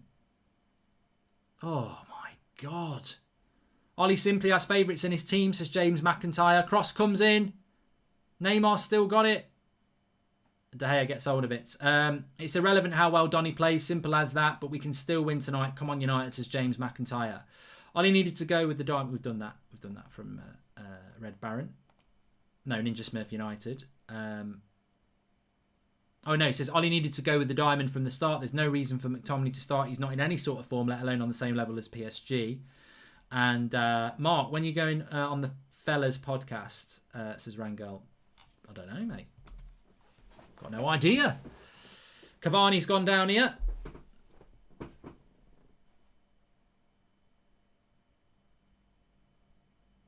Paredes certainly went in on him there, I think. I don't know whether there's a bit of bad blood with Cavani and PSG. I've got no idea. Maybe someone in the live comments could enlighten us with that one. Don't know. We got this, says Alnash. We haven't got very much at the moment. You know, it's nearly 20 minutes gone and it's not been a very good start.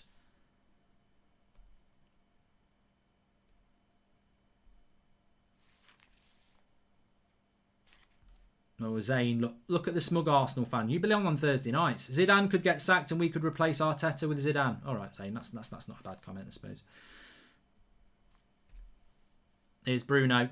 Would you take Kimpembe at United, Mark, says Kendall? Yeah, because he's actually quicker than most of our defence. So, yeah, I definitely would.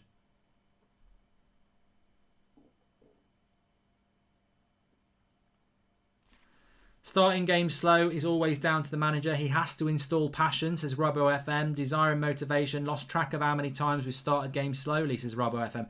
At Old Trafford, we really do struggle in games. Lovely cross by Bruno. Martial. Oh, that's a dive. That's a bloody dive by Mbappe. Literally, clever play, but the referee should be wise to that.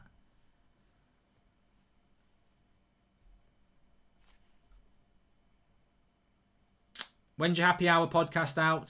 Says NJ Wilson. It's out tomorrow, mate. So, yeah, out tomorrow. And how do we always concede goals when balls go across our box? Lack of coaching or terrible defending, says Kovashin. I think it's got to be the coaching, really. Ollie frustrates me with his team selection, says man with no name 743. So 20 minutes gone, and it's going fast for United here. I mean, look, a draw's a good result, but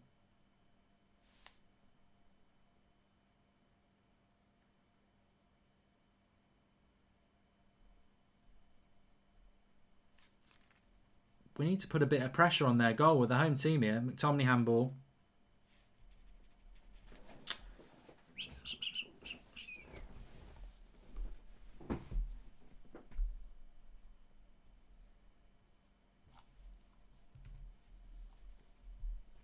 Martial into McTominay.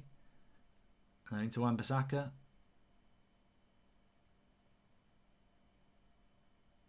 We're just going to go side to side. We've got absolutely no creativity.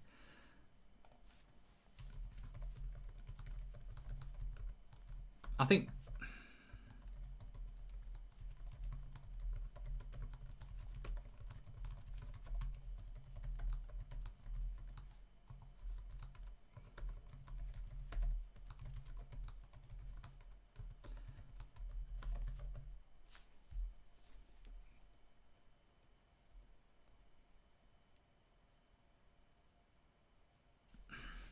how's Ollie going United way when we are so afraid to play our best team and fight toe-to-toe with the best team, says Nitin. It's a good point.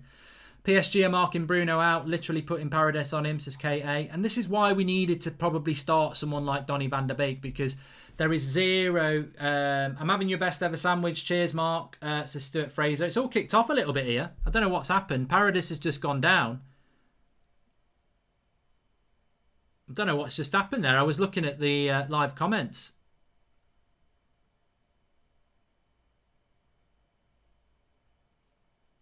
Wow, Fred might be getting a red card. He's pushed his head into Paredes, who put his head into him first. But look, he's a fucking disgrace. I always liked Paredes as well. I always liked Paredes. What a cheat. I'm fed up of these bloody cheats. That handball was McTom's first interception of the season, says Ninja Smurf United. I think Fred's going to get sent off because he pushes his head. But Paredes puts it into him. We're not... What I like Fred, but what are we learning? Anthony Martial's been sent off for this. What is going... I mean, Maguire's getting involved now because he didn't get involved in the other one. But I don't know what's going on. The refs run to the wrong bloody TV screen. Fred's going to get sent off. Absolute prat. And he knows it.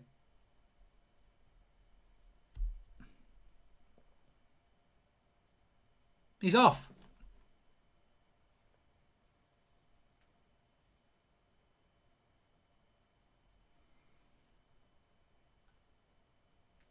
Having seen Donny now make Scott look even worse, just watch his off the ball movement when we have a ball for a few minutes. It's awful. Never available. Oh no, he's given a yellow card.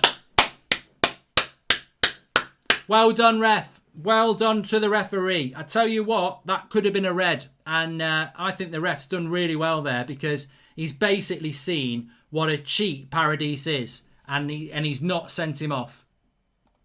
Well done, ref.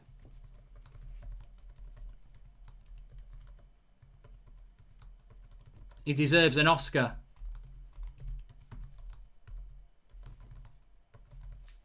Cheats won't prosper. This is what happened. This is what should have happened with Lamella. He puts his head in there. There's nothing in that. It's head to head and he pushes it. I mean, to be honest with you, another thick, overrated waste of space who can go, says Robert McCormack. Schneider's better than Fred. Sleepy boy, says Jake Silboy. Welcome to the members club, Ryan Stewart. I mean, look. Basically, Paredes puts his head on Fred's and Fred pushes away when they're touching. There's not a headbutt. There's no space for him to headbutt him. He pushes at him. I think in the Premier League that would have been a red. But the reality is Paredes is a cheat. And I like the fact that the referee has looked at that and gone, you know what? I could give him a red card, but that's a disgrace what Paredes has done. So we've probably got away with one a little bit, but the reality is, are you telling me that you want to see people diving on the floor and staying down for 2 minutes like he's been headbutted? He's a cheat. And ultimately, we've benefited from it. Of course we have, but that's cheating from Paredes as well. Fred's stupid. He is stupid. He shouldn't have done it, but Paredes is a cheat. And I like Paredes. Look at Bruno, how deep he has to come. The reason is our deep line midfielders can't create, and when Bruno comes back, there's no one to attack. Says Sharath Kamath Fitness. Nice ball over the top to Cavani here. Needs a bit of support. Not going to get it. Wins it back. Bruno, Rashford, Cavani. Mark, Ollie needs to adjust tactically. They're playing man-to-man and taking Bruno out of the game. We need Van der Beek to boost the midfield, says Subro. Well, yeah, they are. We were just talking about that, weren't we? We've won a corner here, but they are just going to... I mean, wouldn't you do that? It's the most logical thing in the world. Thank you for the super chat, Jima Jam. It's the most logical thing in the world to swamp Bruno when we're playing McTominay and Fred. You don't need to worry about McTominay and Fred. They're defensive midfielders. So there's only one creator on the pitch, and his name is Bruno Fernandes. But we might be a threat from corners because Harry Maguire is massive compared to PSG. Good header from McTominay straight at the keeper. That F1 driver climbs out of a burning car while Paredes acts like he's been in a car crash. Says Keep Metal Alive E100. I tell you what, McTominay got a really good leap on that. It's a shame he couldn't get any bloody power on it because that's a free header. No power on it, straight at the keeper, unfortunately. Martial playing, says Cruz 23, yeah.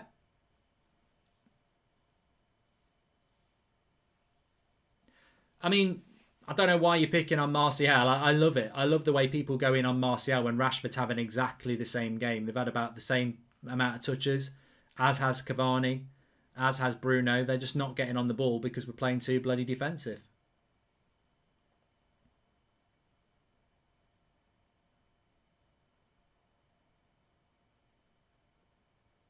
See, McTominay wins the ball there, goes backwards. You've got to go forwards. Fucking hell.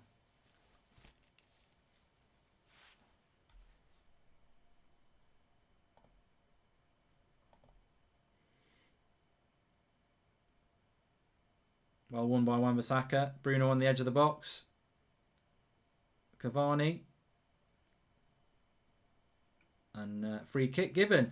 My heart was in my mouth. Great refereeing. Now I really want to win. Even more so. Get them back for that classless move, says Daniel Luciano.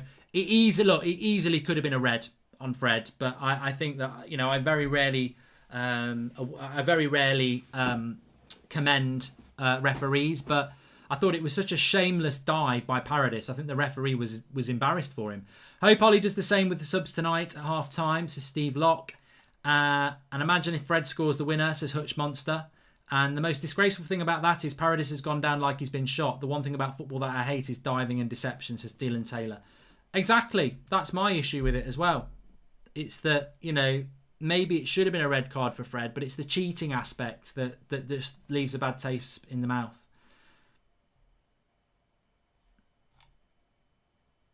Respect to the ref, yeah.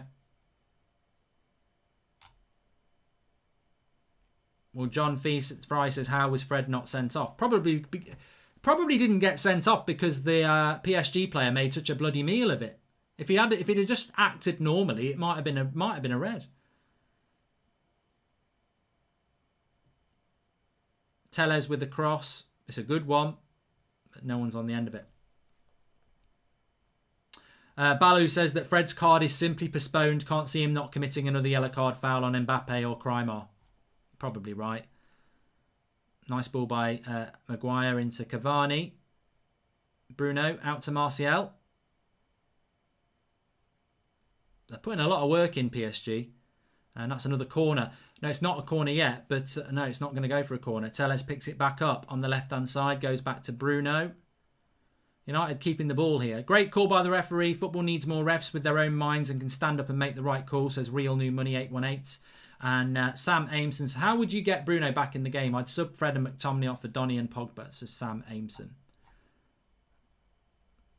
Well, I think when your CDMs aren't working, why be worried about them? But he won't take McTominay off. He'll take Fred off. He won't take McTominay off.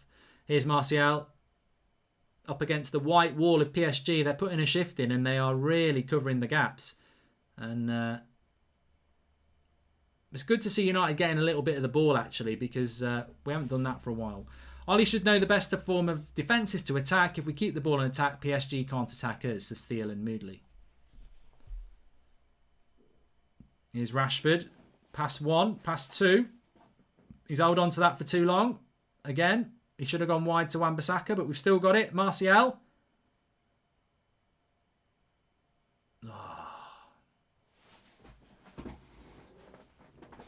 Now it's Mbappe. And it's a throw-in off Tellez. I mean, Tellez is going to get tested defensively today, isn't he? Let's be honest. And he already has. You know, that's where the goal came from, to be fair. Please subscribe if you're new, by the way. Bottom right-hand corner. We're nearly at 910,000. So bottom right-hand corner, we're only about 50 away. Please let us help us over that line. You're very welcome. Bottom right hand corner to subscribe. Loads of content on the United Stand. We've got fan forum, match reaction, player ratings, live every morning at 10 o'clock. Loads to get involved with. And of course, remember, we are sponsored by Boohoo Man for the watch along. They're giving away an £800 voucher that you can win. All you've got to do to enter is click the link in the video description, submit your details. The winner will be announced on Friday lunchtime, and you could win an £800 voucher. £800 voucher for, you know, to buy stuff like what I'm wearing. Max McFerrin won one at the weekend, so it could be you. Links in the video description, and thank you to Boohoo Man. Jesse Lingard is warming up. Lingard and Pogba are warming up. I told you this. People don't get thinking that he's going to bring Van der Beek on.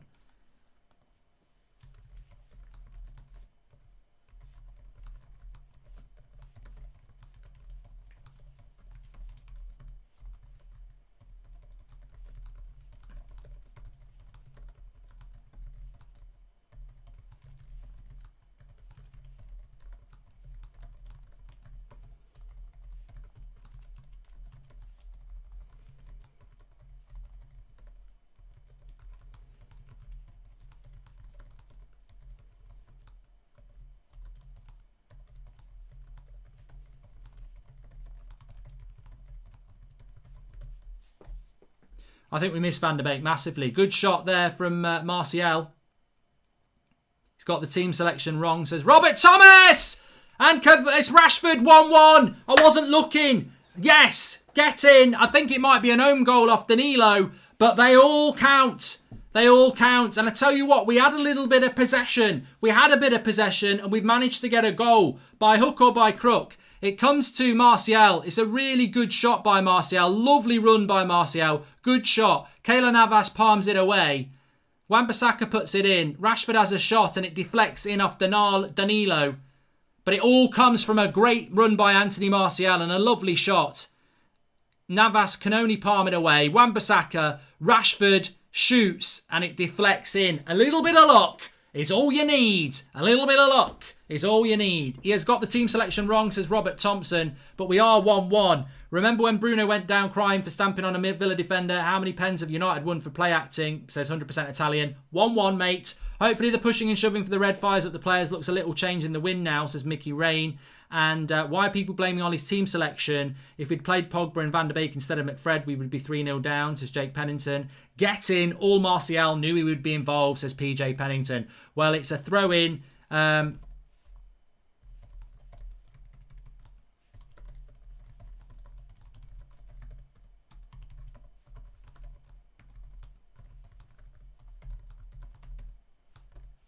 Big up to Anthony Martial. That run by Martial and the shot really got it going.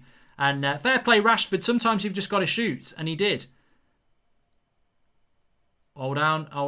Mbappe's in the box here. There's a lot of people back. Skips past Rashford. And it goes wide. It's another corner, I think. You can't take your eye off this at the moment. Yeah, but Mark's twerking for Martial, of course, says Reece Gregory. Hold on a minute. Twerking for Martial? Are you going to tell me that that goal wasn't because of Martial's run and shot? He makes something happen out of nothing and suddenly we've scored a goal. It's not twerking. It's called using your eyes. Cross comes in. Harry Maguire heads it away. But I'm very happy if we can be 1-1 at half time because hopefully Ollie can sort it out. Maguire heads it away again. Now, United need to switch on now because PSG are going to be pissed off that it's 1-1. A little bit of a lucky deflection, but they're going to be pissed off. They're going to go on the front foot. Now we need to... It's almost like reset. It's a reset button. Let's start again.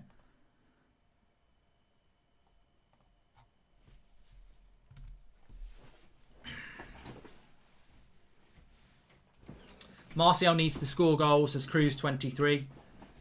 I have updated the score. It's 1-1. I just want Neymar and co to cry, says Darshan. They'll be crying if they draw, mate, because they'll be knowing that they're out. Well, they won't definitely be out, but I couldn't twerk if I wanted to anyway. Twerking for Martial. I mean, look, I have to stand up to stretch my back. If I twerked, I'd probably thought snapping too. My lower back is that fragile. I think if I start trying to do all that stuff, my top half would fall off. Just be a pair of legs and a voice on the floor going, help. But United have had a lot of the ball in the last 15 minutes. And here's Moise Keane. Lindelof will make that tackle. He's too direct, Moise Keane. He hasn't got the skills of Mbappe or Neymar. But good to see Rashford and Martial working back a lot in this game as well. I'm not going to try and twerk. Don't you worry about that.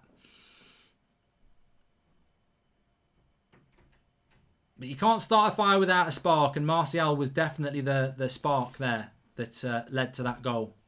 Individual brilliance. I'm going to call it now. 42,000 people watching. I'm going to call it now.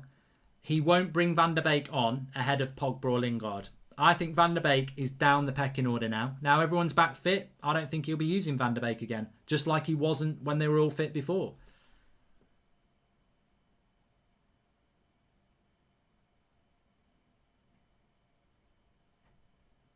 And we've had a good bit of possession, haven't we? Pajama Bridge, they are some trendy pajama bottoms, says Vin Barar. Thanks, pal. They're lucky as well. We've been on a good run. Van der Beek doesn't have a swollen foot, otherwise he wouldn't be on the... I don't know what people don't understand about Van der Beek isn't injured. If he was injured, he wouldn't be on the bench. This is Premier League... Well, it's Champions League football here. Paradis is going to get a yellow card here because he's disgusting. He's tried to go in on Fred there. And now he's diving again because he knows. I think Paradis should be getting a red for this. He's had a go at Fred there. He's gone in on him. He's seen an opportunity and he's gone in on him. And he's now trying to make out that he didn't. I think Paradis saw Fred and thought, I'm having a bit of him here. Yeah, I think that's a bloody red. I think that's two-footed.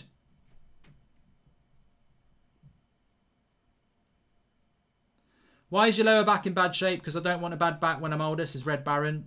Football injury, actually. Playing on a heavy pitch. Pre-season game. Went on a Gaza-type run past about 3 players. I was only about 18, but I was playing men's football. And these 2 midfielders just basically squashed me. And... as I was running through, and it was like two pieces of bread squashing a hot dog. I just went up in the air and landed on my lower back, and I couldn't move my neck for about 4 days.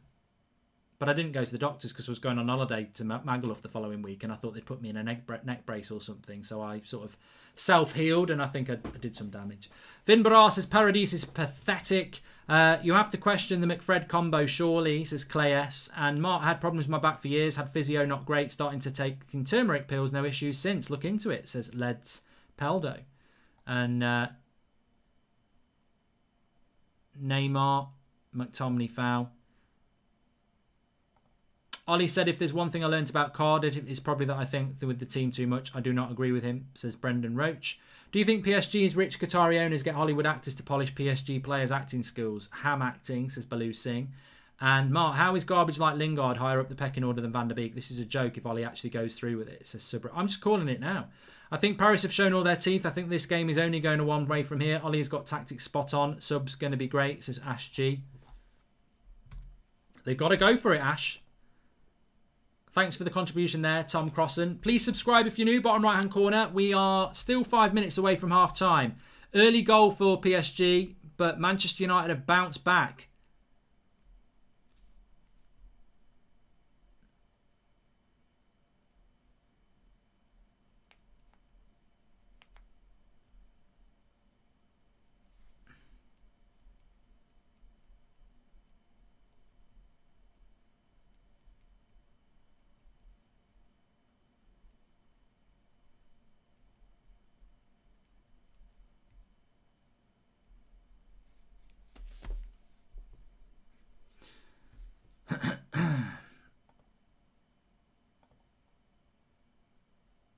Hi Mark, decent start. Could you give a birthday shout out to my brother Oliver? Oliver, we love the show, says Ryan Hodgkins. Shout out to Oliver. Hope you're doing well.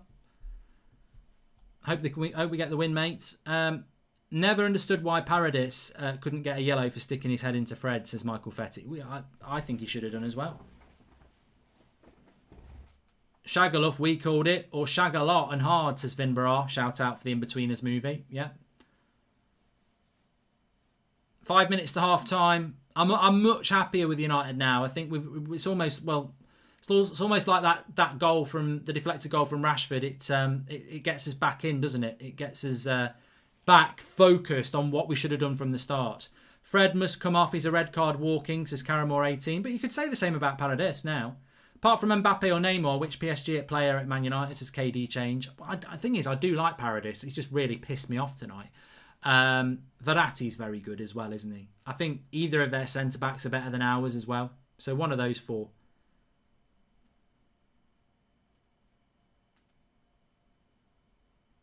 We need more attacking intent, though. This is where we come into problems when Fred and McTominay just become part of the back four and we're hitting long balls. You need somebody to join Bruno, Van der Beek, Pogba. Somebody's got to be in the midfield to do that. Nice flick on by McTominay to Keane. Fucking hell.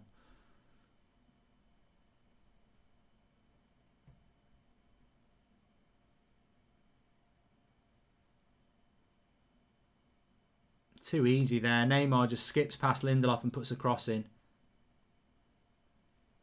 Here's Cavani. Give it to Fred. Go on, Martial, have it now. Oh, lovely ball by Fred into Rashford. He's down the right-hand channel. What's on for him? He's going to look for the cross. That's all right. That's well done from Rashford. We'll take the corner because we've got Maguire and McTominay in their height. If we can get a good delivery, I'll take a bit of that. I will take a bit of that.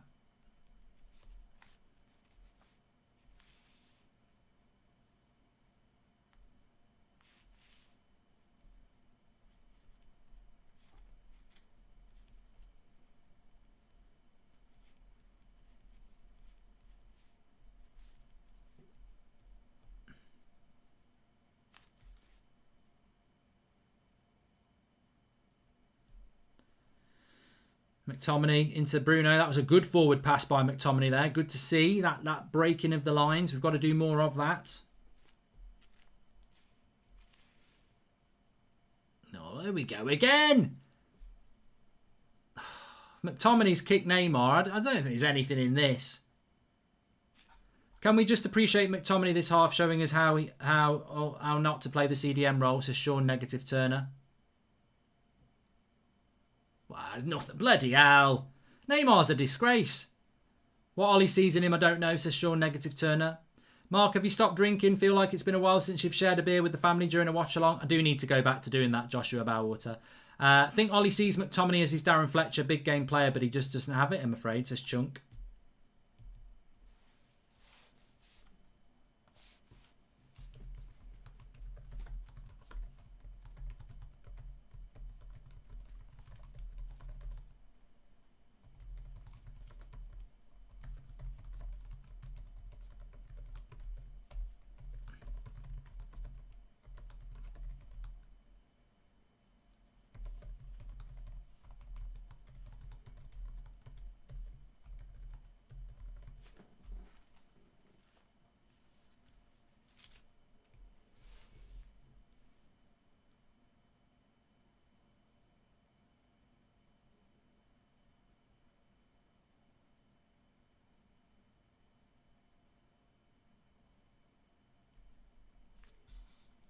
think Ollie, we've done that one already.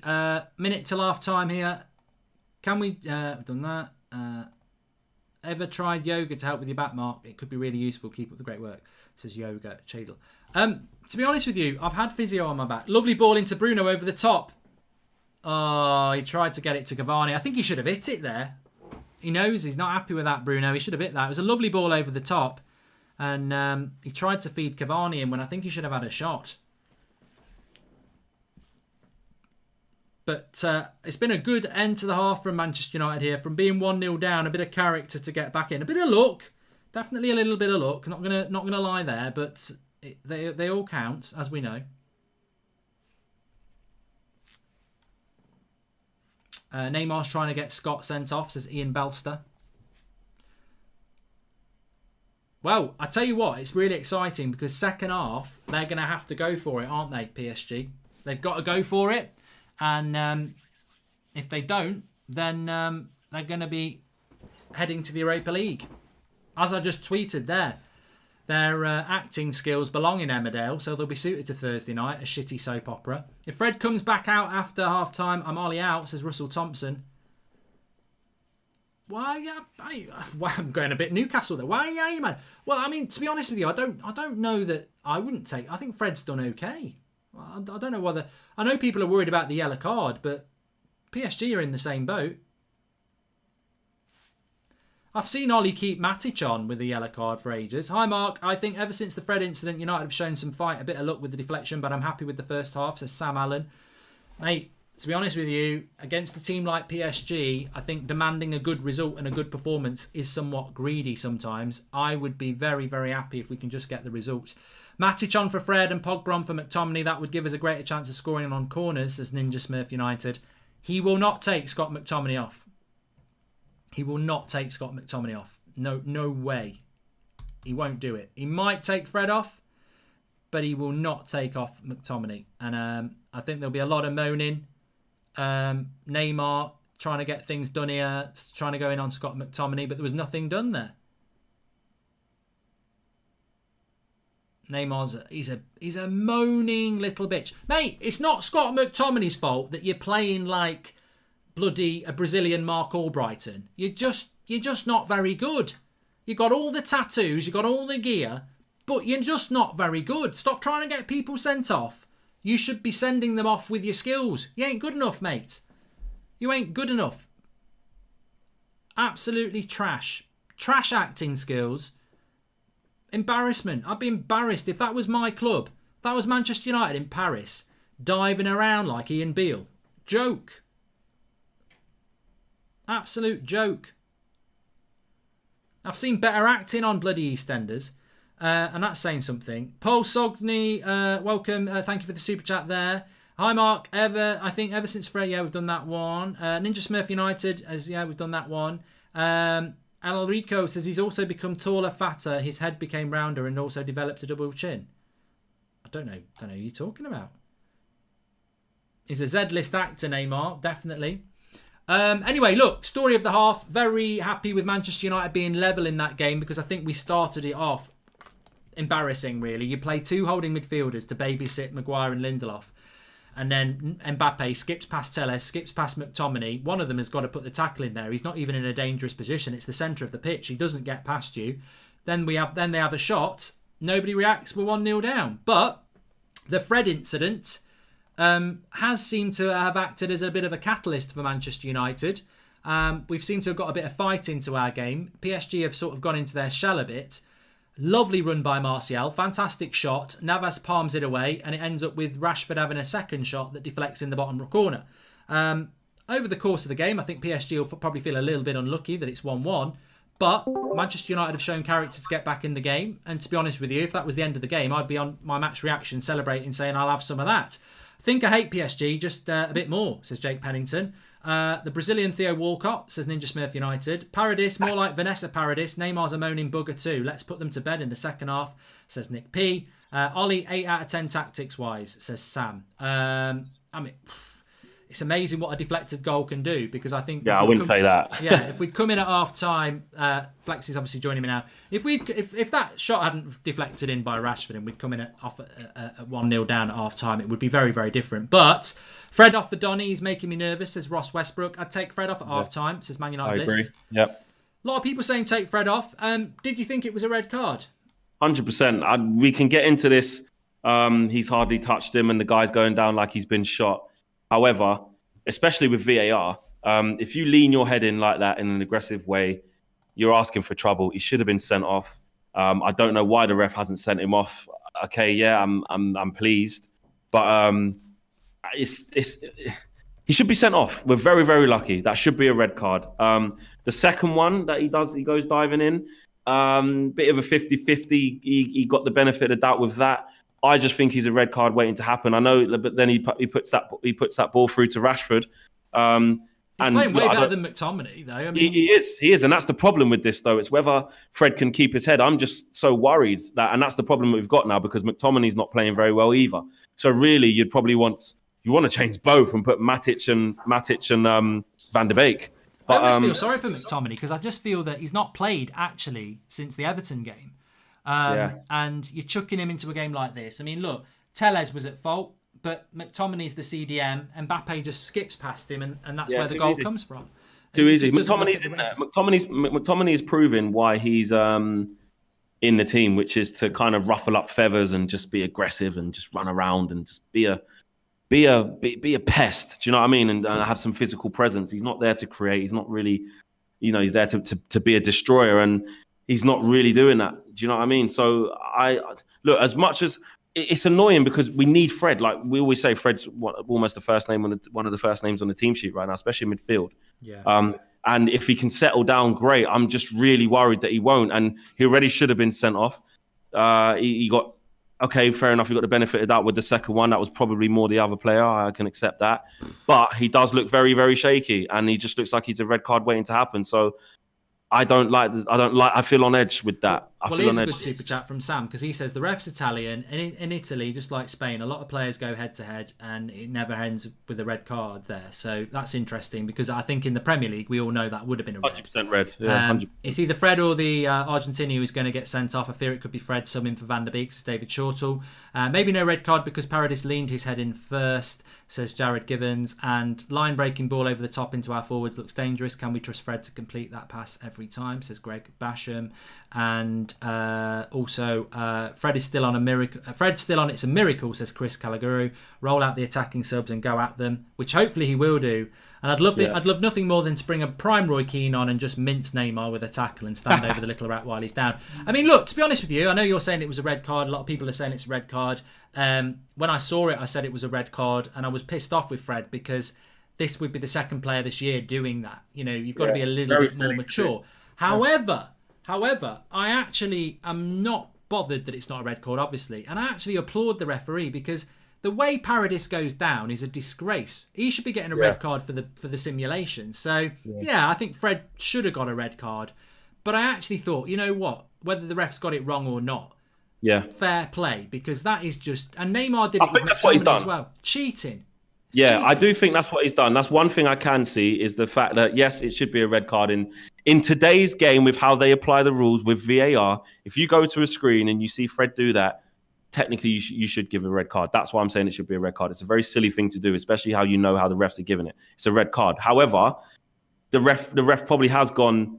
The player is trying to antagonize Fred and has gone down like a stack of shit to try and get him sent off, pretending he's got a broken nose. Can I just say on the first goal as well? I must apologise to Tellez. He didn't skip past Tellez. He did a 1-2 with Neymar. He only skipped past McTominay and Mbappe. So I was critical of Tellez, but to be fair, he didn't skin Tellez. He just sort of did a 1-2. It was McTominay that he skinned. But it was a slow start from Manchester United. And Clay says, this is the issue I have with Ollie. We have better than Van der Beek and Fred. Why do we use them? And the thing about McFred is that's right. I mean, the first goal is because of the CDMs. We've just seen it there. And it's it's all right saying, well, we're playing them to shield the defence, but when they don't do their job in the first 10 minutes, it's where is McTominay? Look, you can see Neymar there. He's got to go and get involved. It's too look there, and he gets done by. We have got better players better players like Pogba and Van der Beek. They're better footballers than Fred and McTominay. Yeah, That's not without a doubt. But they've been getting the praise because they're defending well. But when they don't do that, it sort of nullifies it. Yeah. What I did like is though is we're seeing that goal back there. Yeah, fair enough. But I do think from the yellow card incident, we'll call it, because that's what it was. It was a yellow card in the end. From then, I think we did well to start keeping the ball and putting some patterns of play together and put them under a bit of pressure. And we you make your own luck, as they say, innit? I mean, Martial gets a decent shot off at the keeper parries, and then we recycle the ball again. I think this is it here, isn't it? I'm a little bit behind you, but yeah, Bruno does well to keep the ball, and Martial comes in and gets the shot off, and we recycle the ball. And that came in a period where after that yellow card incident, you've done well. You've done well. Huge slice of luck, 100%, big luck there. But and then Bruno gets clean through on goal. I don't know why he doesn't just put his foot behind it. Almost a bit too unselfish there, trying to set Cavani. He should just shoot. So we have looked. It goes back to that situation of once we kind of settled down and the controversy was out the way, we've been okay. This one here, I mean, somebody just said let me just go through some of the super chats. I enjoy seeing Scott getting stuck in with Neymar, says Matthew Morella. I don't know what Neymar's moaning about because McTominay didn't do anything. Fred needs to come off at half time, says Ewan Black. Wish we had more of these refs in the league. He knows how players throw themselves to the floor, says Wayne Ramsey.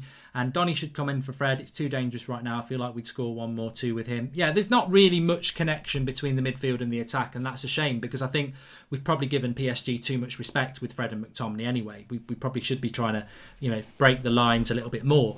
Having said that, somebody said Martial out. I mean, am I missing something here, Flex? If Martial doesn't do a bit of brilliance, it's not one anyway. Yeah, no, I wouldn't say get Martial out. He played a great full ball through to Bruno as well. Bruno's clean through. If he gets the assist there, whoever said that remark, are they saying get him out? Bruno I just think it's Martial agendas with people, really. They probably think he's a crap player who had a crap half, yet he's done more than Cavani and Rashford in that half. I mean, Rashford scored the goal, but it deflected in. It was Martial's little jinking run and shot that got it. But I think Rashford and Martial have looked good when we've got them on the ball. It's just getting them on the ball. Yeah, exactly. We just got to keep patient and keep playing with intensity. Once we've done that, Neymar's been quite quiet since he had that kind of overhead kick thing that De Gea routinely saved. He ain't done anything. Mbappe, they're doing a number on him as well. They're defending him quite well, and I think that's what it is. Once you nullify their attack, you then give yourself the basis to go play. And although Fred is very, very lucky to be on the pitch, he has been part of some influential parts of play, even though he shouldn't have been on the pitch. Do you know what I mean? So I think that we shouldn't be scared. They're not that great, but if we're not at it, do you know what I mean? They can hurt us. I just think more of the same. I was very worried up before that yellow card because I was thinking, this shape isn't working. I did predict an open game, didn't I? And it was just so open, and PSG were on top of us. But since then, I don't know whether they felt the injustice of Fred not getting sent off, but it's like they kind of retreated a bit and we came onto him and we took the onus off him. So, yeah, I think it'd be really interesting if Fred stays on the pitch. Hopefully, look, I want him to stay on the pitch because he's the best at doing that role. Do you know what I mean? But I'm just really worried, and we can't afford to get a red card in this game. We can't. Fred is perfect for the midfield battle. I'm afraid his suspect first touch will make him force a tackle. If he stays on, it will be a great test of his maturity, says Greasy 111 Jones. Martial's been great, says Eamon Osman. PSG always do stuff. United should know their antics. PSG are an ethically run team, although a lucky escape for Fred, says Kazali. Rashford out, Donny van der Beek in, says Christopher. This game needs quality once again on the counter. PSG can't handle it. I'd risk bringing Pogba and van der Beek on for the counter, plus Verratti's a cheat as well, says Ryan Vellis. Marcus says, I disagree with Flex. I know that English refs would have sent him off, but I commend the ref for getting it right. We've been seriously conditioned by play-acting players to believe that this should be a red. Well, that's what I said. I mean, I think that, if you go back to Martial's sending off, Lamela should have been sent off as well. I don't really have a problem with Martial being sent off, but Lamela should have been sent off. And I think it would have been very wrong for Fred to be sent off when he did instigate the headbutts or the head connection. Yeah, but it's not even like the ref's doing that, though. Like, it's not like the ref, I get it, by not sending off Fred, has said, yeah, okay, the other guys play it. But he hasn't even done anything to the other player, the ref. He hasn't given him a yellow card as well. So it's not like... And Fred's an idiot. Exactly, let's be honest. He is an idiot. He did push his head forward. It's not a headbutt. It's just bloody... we're excusing him. What we're doing is excusing him because he got a yellow, luckily, because the ref didn't Well, we're excusing him because call Paredes it. cheated, aren't we? Really? Exactly, but you can't lean your head into players like that in this game, in this modern game. Forget someone like Graham Souness and Roy Keane are going to go, that's, back in my day. It's not back in my day, mate. It's 2020, and that's a red card now. Here's a good comment from CLX Empire. He says, someone needs to check Danilo Pereira's pockets to see if Bruno's there, and we need Goldbridge and Flex back on the pitch next year. I mean, Bruno has been quite quiet, but this is the problem when you've got a front three that rely on service and a midfield two that can't provide service, and you've only got Bruno who can provide service. It's a bit like PSG when they beat us at Old Trafford 18 months ago. They just swamped Pogba, and they've just swamped Bruno because they know he's the only player, which is why you need a Van der Beek or a Bruno on the pitch. Yeah, off the ball. What's his name again? Danilo, isn't it? The big guy in the mid. He's just sitting. They're doing like a 4-1-4-1, and he's just sitting in between the lines, and he's just trotting across, just keeping an eye on Bruno, and he's finding it really hard to get space in there, which is why he's had to kind of drift out to the right or come deeper to get the ball, and that's up to us to kind of work that out. Do you know what I mean? Because he's too easy to mark there, and that's why he's been so quiet. Having said that, he had arguably the best chance of the game. Yeah, definitely. You know Off what I've seen so far, Dean catches a lot of shots, whereas De Gea pushes away a lot. Also, Rash looks good on the right wing. Says Sheikh. I've never thought about that. It's nice. Yeah, it's nice to have a right winger, isn't it? Pogba on for Fred. If not, McTominay, but Donny should be subbed on for McTominay. Have a midfield three of Bruno, Pogba and Donny. Sounds really good. If not, the best for our midfield, says Ninja Smith United. Mark Flex, I'm Ollie in, but unless Van der Beek is a not, why start McPony? Prono is so isolated, it's frustrating, says Clay. Sorry, Flex, happy birthday, mate. Mark is still my favourite, says PJ Pennington. Oh, you win some, you lose some. But what's going to happen in the second half, Flex? Where are you going to go with this? I'm going to go 3-1 win. I hope so. Yeah, it's going to be positive. It's still my birthday. It's not 12 o'clock yet. It's not December the 3rd. So nothing but positivity, mate. And delusion. No, I'm joking, but 3-1. I'll tell you what, Neymar, McTominay's living rent-free in Neymar's head at the moment. I mean, he really is. Just laughed at him and he's lost it. There is no substitutions at half-time, so Fred survives. Are you worried about that? I'm going to have to just trust that Ollie has spoken to him or got Cavani to speak to him or Bruno, because Ollie doesn't speak Portuguese. And just said, look, Fred, relax, calm down, don't do anything silly, and just got to trust it. Because if he does get sent off, I am going to give it the whole white seat. Why is it? You know what I mean? It was waiting to happen. So, and also sometimes you just, he's on a tightrope just because he's on the yellow card in general. Do you know what I mean? And one little foul, he's already been in the book. So, yeah. I've got to be honest. It's going to be interesting how this goes because I would keep him on. So, Yeah. Fair play. And if he calms down, I'll be saying thank God for that. He needed to do that.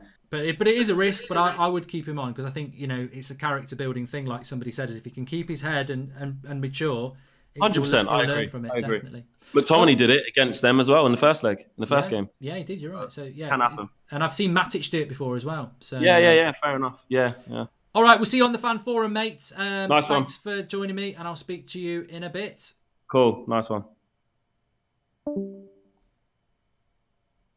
And we're off for the second half there. You can follow Flex on Twitter at FlexUTD. Right, second half kicks off. All I know is United have a chance against the big team now for the first time in 7 years. Credit to Ollie. Need consistency to beat smaller teams and bring back the fear factor, says Lavish.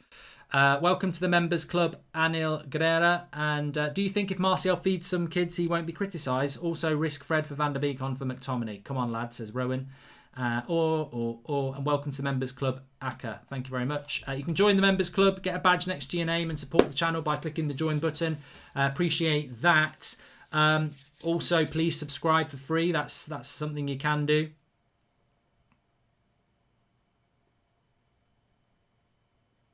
Tomley's just given a foul away. How far do you think United will get in the Champions League, says Lewis Miller? The funny thing is, in a week's time, we could be out of the Champions League. We're playing Leipzig on Tuesday next week. So in a week, we could be out of it or we could be through to the next stage. But that's why I think it's so important that we get the result now. Please subscribe if you're new, bottom right-hand corner. Remember, you can win an £800 voucher from Boohoo Man. They're sponsoring the show today. All you've got to do is click the link in the video description. It's free to enter. Submit your details and the winner will be announced on Friday lunchtime on this show. Max McFerrin won the one last year. Another long ball over the top by Fred to Rashford. That's worked a few times.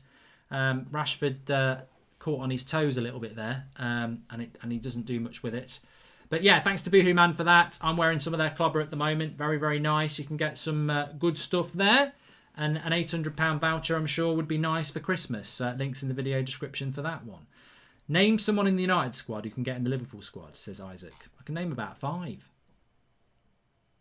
In the Liverpool squad, I can name more than 5. Are you talking this like the first... Oh,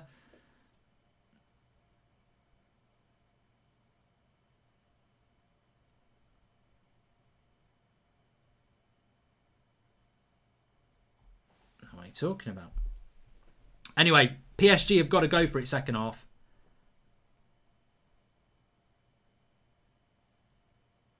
Bodica says, Mike, the Discord bleep had me confused. Searched every server to only realise it was Flex. Too many Coronas. Well, at least you're having a good time, pal. But remember against PSG, we in Paris, we took the game away from them with half an hour to go, tactically. Let's see if we've got a tactical mission with half an hour to go in this game, because I do expect to see substitutions. And I'm excited to see what Ollie's going to do with half an hour to go. Paul Pogba is warming up. Am I still sticking with my score, Umar? 1-1 was what I predicted, wasn't it? I don't think it will finish 1-1. PSG have got to go for it, haven't they? So I think there'll be a goal. A draw is no good for PSG. If we draw this game, PSG would be 3 points behind us and 3 points behind Leipzig, and we would have we're playing them, so we could both just play out a draw. So they know a draw is no good for them. They've got to go for the win. And I think as the the longer PSG don't score, the more risks they'll start to take, because they've got to. They've got to do that, haven't they? Maguire and Lindelof are playing quite well. Yeah, they are, because they're being protected, aren't they? So they're not going to get it. If we played a high line and tried to attack PSG, Maguire and Lindelof would be toasted. But we're not doing that. Oh, Rashford's through the middle. Cross it, cross it. Oh, my God, Martial. You are going to get absolute pelters. Absolute pelters. I can't defend him. I cannot defend Martial on that.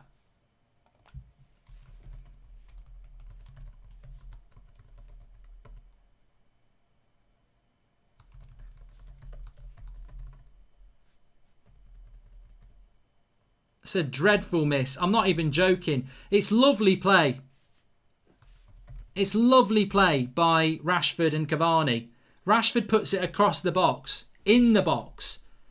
It's into the path of Martial and he smacks it over the bar. It's 2-1. If that was Rashford, we'd all be going crazy. Quite rightly.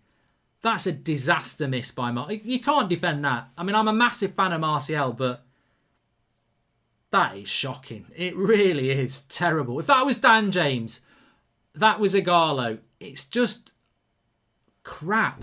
Absolutely crap. Oh, Tony. Massive part in the first goal. Should have had the second goal. It doesn't matter whether you're Martial FC or not. That is absolutely unforgivable, really, for a striker. Tyrese Campbell from Stoke is a special player. We need to sign him, says Eddie VW. Okay. Welcome to the members club, Dallas Schwartz. But the positive thing is PSG are there to be done on the break here. Rashford's doing a good job off the right-hand side. And PSG are having to stretch it. I think we can win this game. I think this game could go the way of Paris. I think they are there to be hit on the break. And here's McTominay now, bringing it forward. Nice ball into Rashford. I think Rashford suits the... congratulations on 910k. Oh, good cross by Rashford, front post. And Cavani, little flick. He'll go out for a throw-in. Thank you for the contribution, Jay Arthur. And I like Rashford off the right wing because the right-footedness of him, it suits the right-hand side. I don't know why we've never done it before. Mark's Martial rating has gone from 10 to 9.5, says Robert McCormack. Mate, I can't... Unless he... You know, I mean, he had a big part to play in the goal, but he should have had a very big part to play in the second goal, which we didn't score. So, you know, I can't. You know, I really like Martial, as everybody knows, but I'm not going to be deluded. There'll be people out there defending him. No. It didn't bobble. It wasn't behind him. It was a golden opportunity. It's a golden opportunity in your back garden, in the pub, down the park, in a Champions League game, in a Premier League game, in a League One game. You've got to score that, whoever you are. Wonder what Ricky will say about Martial's miss, says Baloo. Well, hopefully it won't matter. Hopefully we can get other opportunities. I certainly think we've started the second half quite well.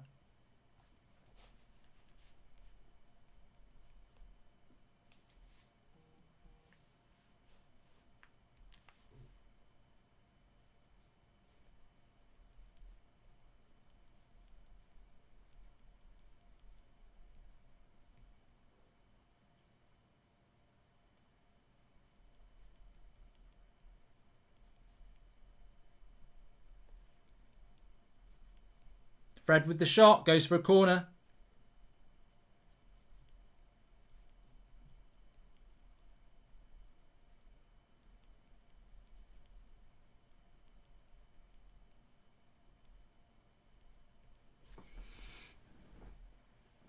Wan-Bissaka's been fantastic, says John Manfield. Manchester United with a corner here. Oh, how we'd love to see McTominay or Maguire get that forehead on it. An English or Scottish bit of a head. That would be lovely. Rashford has gone up a gear this half. Great delivery so far, says KA. Yeah, I was just talking about that. I quite like him on that right-hand side. Tellez with the cross. Comes to Bruno. He blasts it over the top, but it would have been a foul. Anyway. Chelsea are winning 2-0, if anyone cares. Lewis does.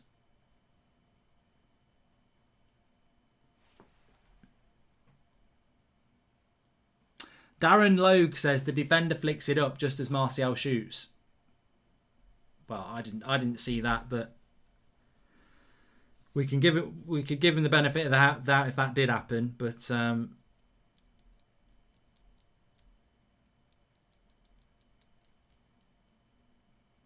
nice ball into the channel there for Mbappe up against Maguire.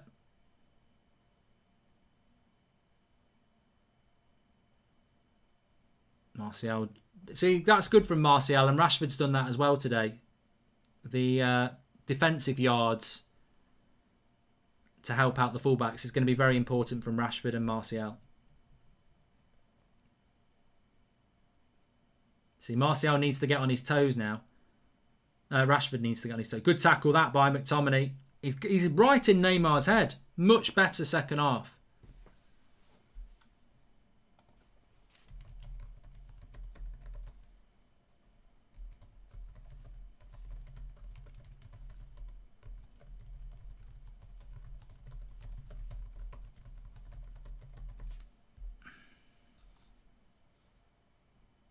Martial's confidence is completely shot, says DBX. And Luke Waters says, need to utilise the height advantage more.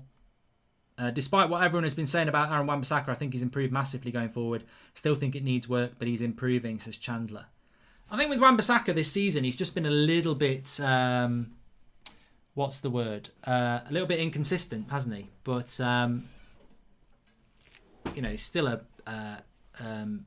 on his day, I still think he's one of the best right-backs in Europe. Martial just does not score enough to have the number 9 shirt. Haaland is the striker we need. Loads of goals, says EB. Mate, I don't like... Look, it's your opinion, but what I would say is that we've got to be very careful that we don't become that fan base that just kicks people when they're down. Anthony Martial literally scored over 20 goals 3 months ago and was our player of the year. We're not that club. We can be that club if you want to be. It's how you want to support the club, don't you? But I don't think we should be that club that just... shits on our own players because they're going through a bad patch. I mean, there's no excuse for Martial missing that shot. He's not having a great season, but I still think he's a very valuable player of our squad. That's why he won Player of the Year. We need Donny on, says Mick. The game is going end to end, and I tell you what, fasten your seatbelts. It's going to be an exciting second half.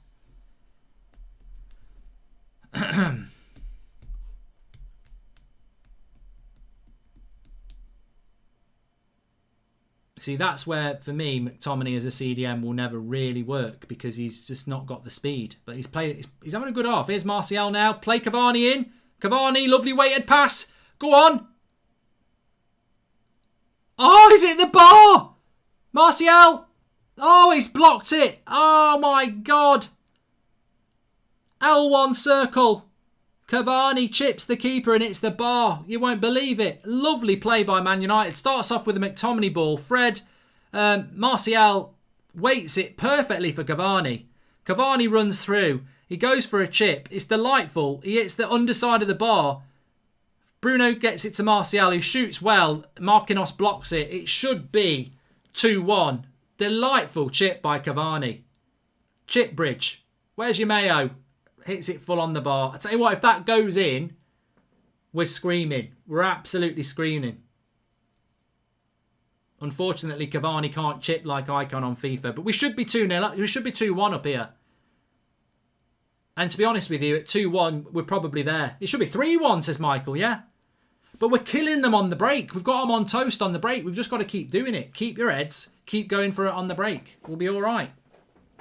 PSG look shot here. Finish them. They already look like they're out of chances, out of ideas.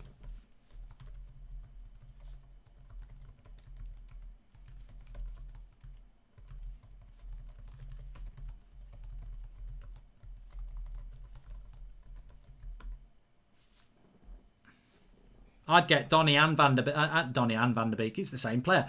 I'd get Donny and Pogba on and just go for it.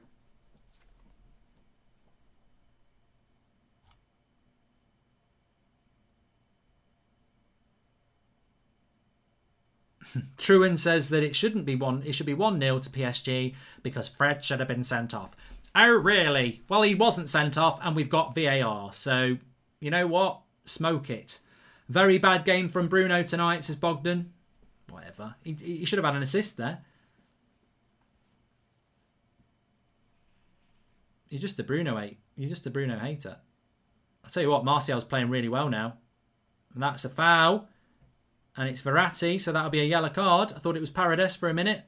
Martial, he might not be able to finish, but actually his overall game's been pretty good. His ball to Cavani was perfectly weighted. He's getting involved now.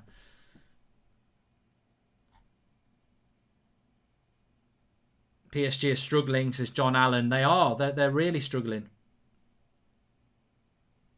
Our front three is causing them problems.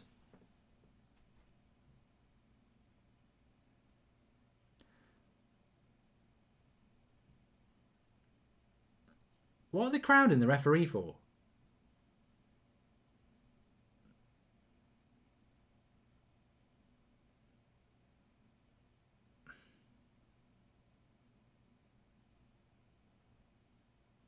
Oh, so Martial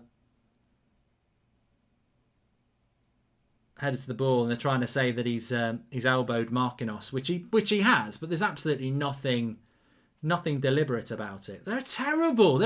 You are an embarrassment to football. Not only have you got bloody oil money pumped up your arse to inflate your egos, but you are shit as well. Like, you're an embarrassment. You've got all that money, and they still have to cheat.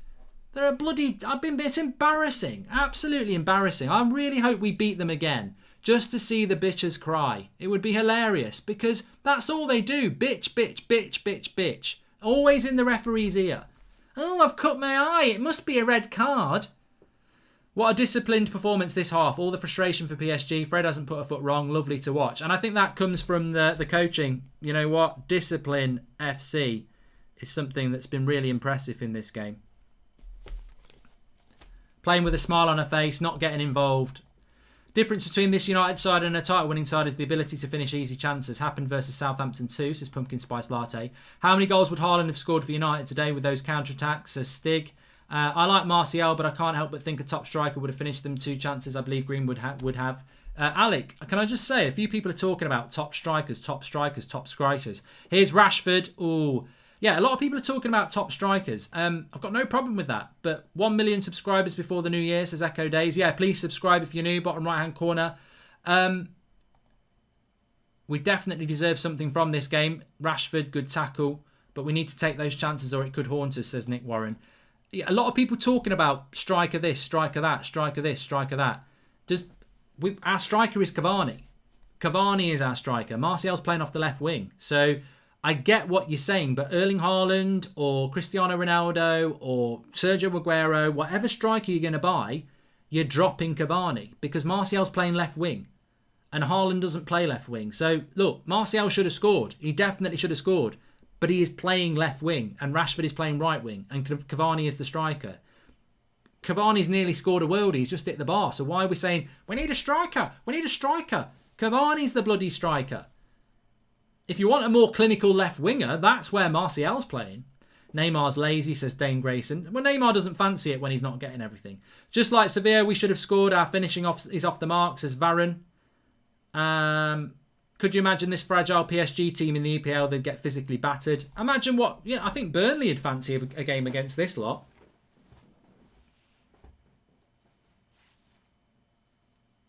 PSG have had no chances in the second half. And they're the team that needs to win. This worries me. You should send Neymar off, says Salim. Here's Mbappe. I think Tellez has done a decent job against Mbappe, Oh, good cross there. Again. How many times does this happen? I'm not criticising, but I just want to highlight something here in case we concede from this over the next few weeks. Sevilla, loads of games. Low cross across Maguire. He never stops the cross along the ground. Never.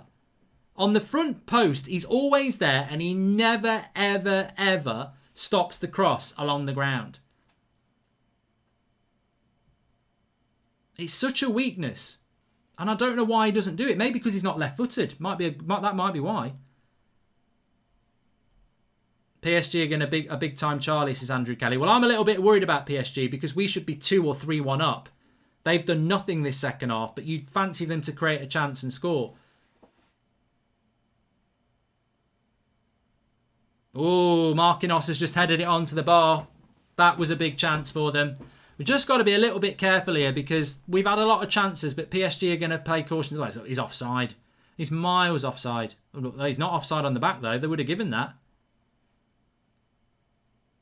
No one marking Marquinhos on the back. He should have scored. Bloody hell. Ninja Smurf United. PSG will be the richest club in Europe this season. Neymar could finally win a European trophy with PSG. Well, Moise Kean is coming off. Herrera's coming on. Barker's coming on. We really need a goal, says Cam. We really do need a goal. As things stand, you don't go through on we should have scored. We need to score. And actually, with 64 minutes gone, where's the subs, Ollie?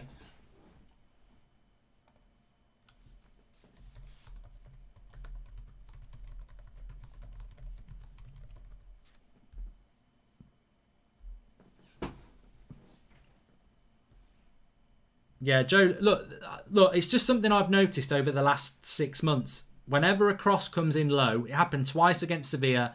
It's happened a few times this season. Whenever a cross comes in, Maguire is always on the front post and he never stops it. It's almost like he doesn't want to try and stop it in case it deflects in. But when you let it go past you, it can be dangerous. You need to cut it out. Broken King says we need to make some subs. Thanks everyone for tuning in, by the way. Exciting last 25 minutes here. If United get a point, we're through. If we don't, we play Leipzig next week in a huge, exciting game. Mark Goldbridge as striker for Cavani, says EB. I'm happy with Cavani. I think Cavani's had a good game. I don't know why we're talking about strikers. Don't know much about this lad, Baka. What's he all about then? I don't think I've ever really seen him. Pat Shanahan, thanks for the super chat there. Remember, you can win a £800 voucher through Boohoo Man, who are sponsoring the show. Links in the video description. All you've got to do is click the link, submit your details, and a winner will be picked at random on Friday lunchtime, which we'll announce on the show. An £800 voucher to spend at Boohoo Man. Obviously, I'm wearing some of their stuff here. Rashford rounds the keeper. He's onside, but he's at a hard angle. Nice little skills there. Bruno's cross. Nobody in the middle. I don't know what that was from Bruno. Spurs would eat Paris alive on a night like this. Kane and Son thrive on the very same counter-attack chances United have had, says Racehorse Red. Mate, I actually think that's a very, very good point. I think that's something we can all agree on. A clinical team would have killed PSG tonight. We've wasted too many chances. Doesn't mean we're not going to get a really good result. I'm still positive, and I still think we deserve something out of this. But we have missed a lot of chances today. Not just the shots, but even the situations we've been in. We maybe should have done better. But if I was Ollie, I'd be thinking about Paul Pogba. I'd be thinking about Donny van der Beek. I'd be thinking about Jesse Lingard, because they're going to open up. They're going to go for it. And, you know, maybe you take Bruno off. Maybe you do. Matthew says he's tired. Take Bruno off. But they are there to be hurt on the break. Lovely play by Martial there. Oh, Fred gets the tackle wrong. It's going to be an exciting last 20 minutes. Remember, we will be releasing the player ratings in about... Oh, where's the bloody defence here? Where's the defence? What a save by De Gea. Brilliant save by De Gea. Where's the bloody defence here? They've got an overlap. Where's the defence? Fantastic save by De Gea. Keeps us in it. Worldy.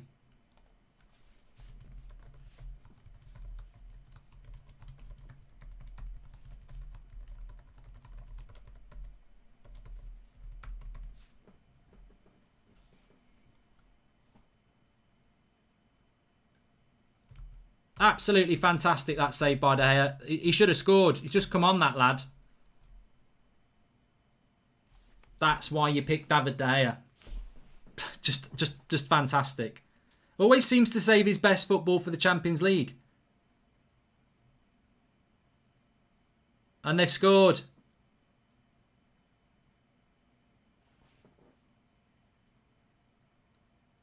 Fucking hell, it's not offside either. He makes a great save there, and what's going on here? All the missed chances. All the missed chances. Cross comes in from Neymar. Headed away. They're onside. They're all onside. They're all onside. We've all pushed out. Where's our bloody centre-backs? They're all running out. You can't... Where's Maguire and Lindelof here? They're nowhere near. It's McTominay, Wan-Bissaka and Cavani. Where the bloody hell are our centre-backs again? That's a joke. They're on bloody holiday. De Gea nearly makes a great save from this, but it's Marquinhos. It's 2-1. Our centre-backs are a bloody disgrace. Where are they? Where are you? Where's Wally? Where's two of them? They're not off. That's not offside. We ain't going to get away with that. It's not offside.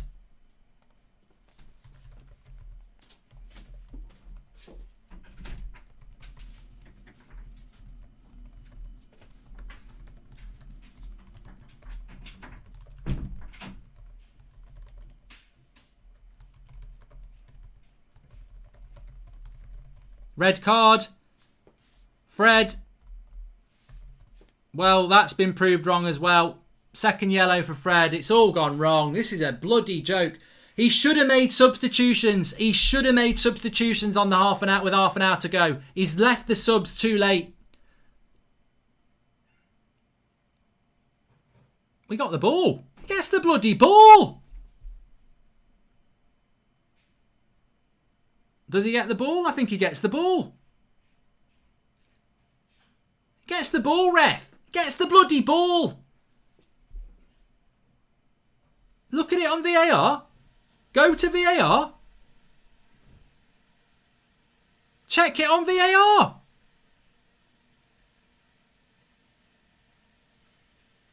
Well, it's a joke. Absolute joke. I mean, some would say there's justice there. Check the bloody thing. He gets the ball.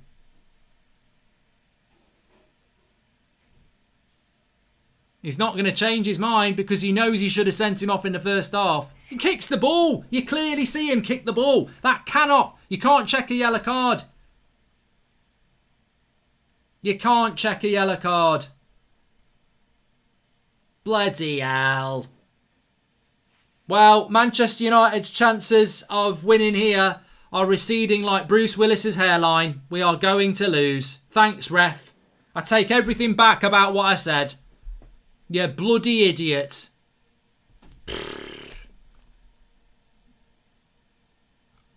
Bloody hell.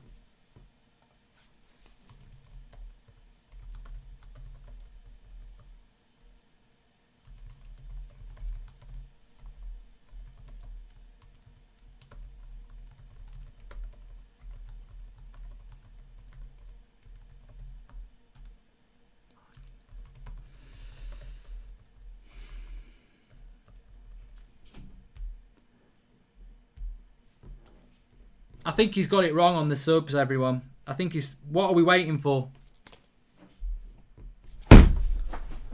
Losing to this lot as well. I hate PSG. I bloody hate PSG. Crap defending again from Maguire and Lindelof. I mean, look, if somebody can go back on that second goal and tell me where they are. Like, we're not playing offside on that corner. They're just running off like bloody dogs off a lead. You're meant to stick to your position. You're the bloody centre-backs. Bloody Wan-Bissaka and McTominay and Cavani are the closest people. Look, there it is. Wan-Bissaka, Cavani and McTominay and Maguire and Lindelof are nowhere again. Absence of responsibility centre-backs. They're always nowhere to be found when something's going on in the penalty box. Well, Pogba's going to come on now. Aaron says Ollie's to blame for this. 6-1 incoming, says Luke. I can only blame ourselves for not finishing our chances, says Logan. Yep. We've gone and fucked it up here. Ollie waited too long to make the subs and far too many chances wasted, says Michael Cunningham. Let's not forget there's 20 minutes left and PSG are world-class bottlers. Rashford's coming off. He looks like he might be injured. It's a shame because he's played well. To be fair, Fred put himself in that position as his first touch let him down again. Well, Flex said it at half-time. He said at half-time, Fred's got to play with responsibility. Fred hasn't got a first touch. That's what got him sent off. It's a bit like Harry Maguire for England when he got his second yellow. Martial has cost us the match. We should have been up 3-1, says Sarvish. Mark, whilst we're seeing some progression in the team, we don't seem to be seeing any from Ollie. No subs. Maguire picked purely on names, says Steve Howard.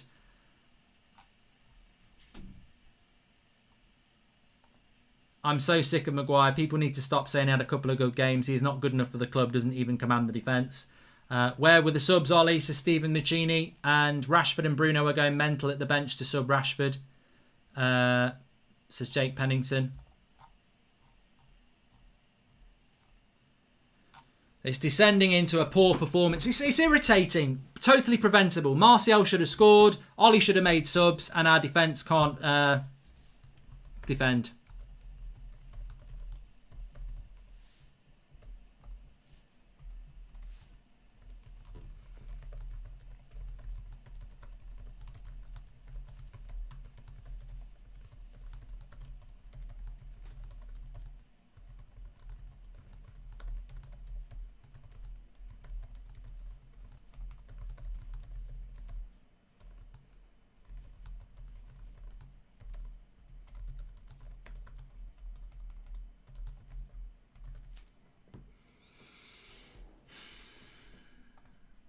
Told you, should never have come back out at half-time. Horrific management of the game, says Russell Thompson.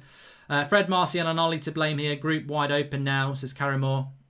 Where is the justice in that? VAR clearly would see that isn't a second card. You may as well blame EA. You'd get more consistency, says Clay. I think it's a disgrace that VAR exists and you can't review a second yellow card because it ends up changing the game. Blame whoever you want, I get it, but we should have beaten Başakşehir away and not even been in this position, says Salim Ahmed. You're not wrong there, mate, either. Not going to disagree with you on that one. Remember, you can do your player ratings. I suspect it's...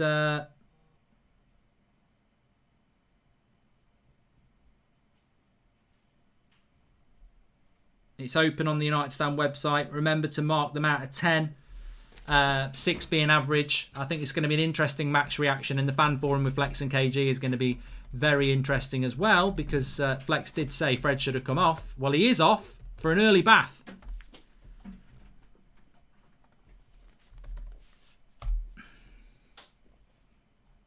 It's just so irritating to lose to this PSG side because they're cheats. and we actually played better than them. And it's annoying in that sense. It's very, very annoying.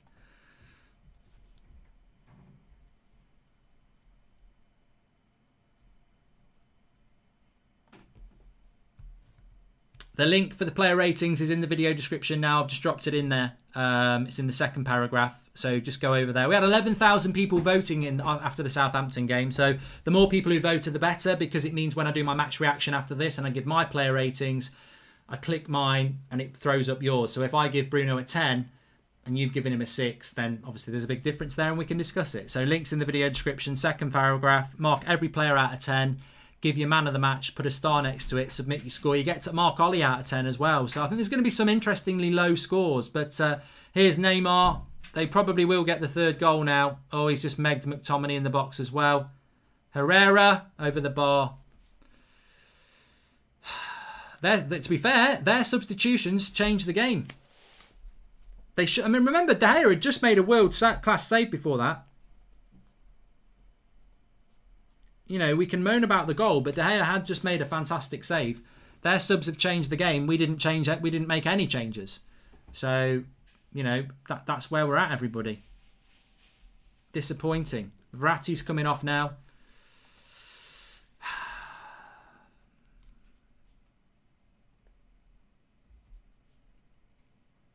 $13 minutes to go.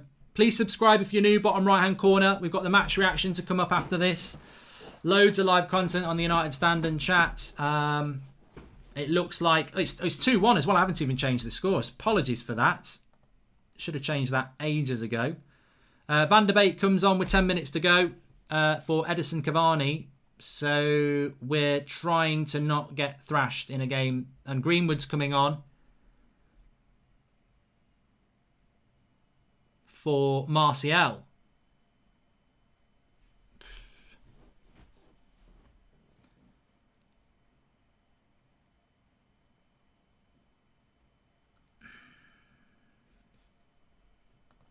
We need something a little bit miraculous, I think, here now.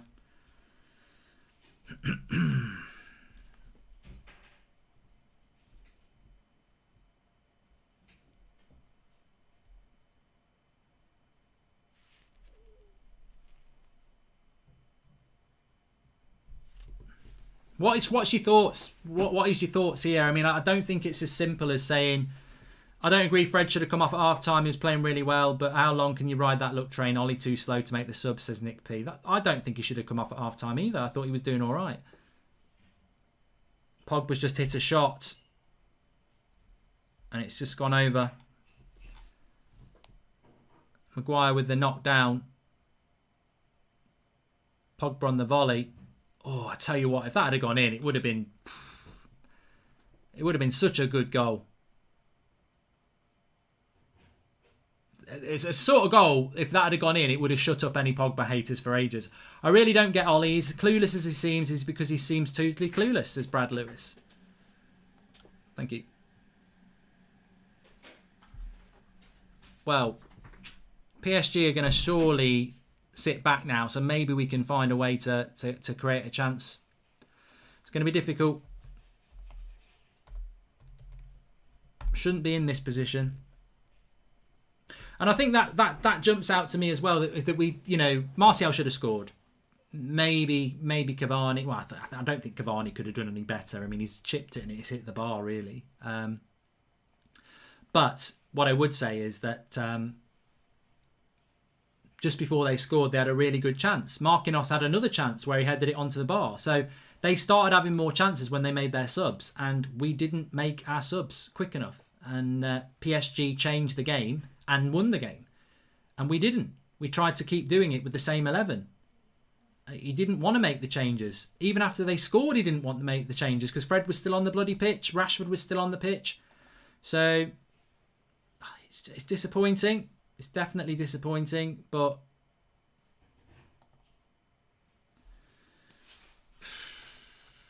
what are you going to do? Hope that we can get something here.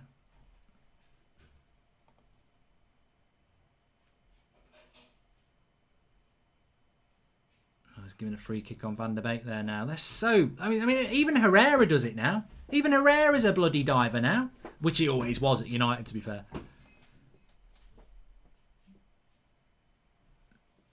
He was a little bit late. To be fair, it was a little bit late there, Van der Beek, on Herrera.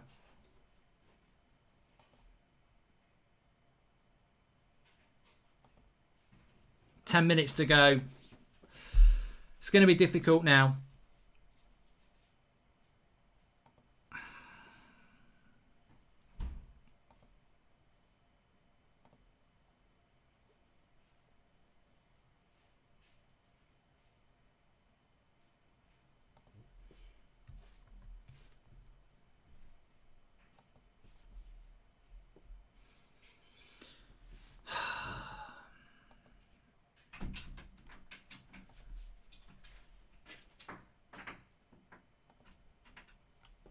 We're just hitting long balls now. So what this means is that next Tuesday night against Leipzig, it just becomes we could be back in the Europa League. You know, that's what it becomes. We could be back in the Europa League. Ollie Clueless says Zagurda, in the Premier League and versus good teams in Europe, we have less than 40% win rate when Scotty starts, most lost duels and most fouls today. I like Ollie, but I can't defend him today. Absolutely shocking management. The ref bailed him out with Fred and he bottles it, says Paulie B. Ollie's far too slow to act. These subs should have been made at 60 minutes or at half time. Old problems. I actually think if you'd picked Donny van der Beek,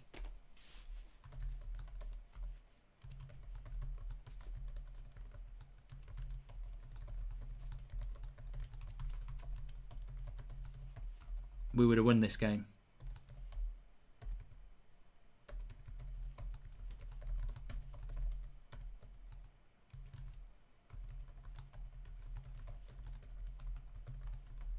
Oh, what a chance on the front post there for Bruno. He just couldn't get it in. Couldn't get the power on it from across.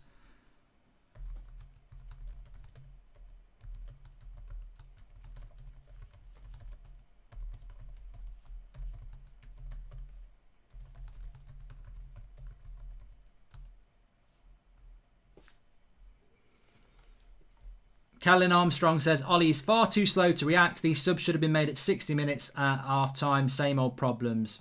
It's surprising, though, isn't it? Because I even said at half-time, I'm really excited when we get to the hour mark because he'll make changes. He did it in Paris, and at Old Trafford, he just doesn't seem to do it. Ollie's going to get a 1 from me in the player rating, says Sean Negative Turner. How naive is it to keep Fred on? Pregesh says, Ollie should throw the kitchen sink at this now. We either draw and qualify or lose and go again. And fail to understand, Ollie whines about not having 5 subs in the Premier League and doesn't bother to sub a player on yellow card when he has options on the bench, says Winster. Honestly can see us bottling this group after leading it. Everyone gets sucked in by these little runs. We have good performances in here and there, says Robbo FM. Mark, did you hear Bruno shouting at Ollie to make a change? We were absolute shambles, mate, says Martin Tyler. What is it about doing the same thing over and over? 2 years or rubbish team selections and special needs coaching, says Brad Lewis. Harsh. We will be doing the player ratings on the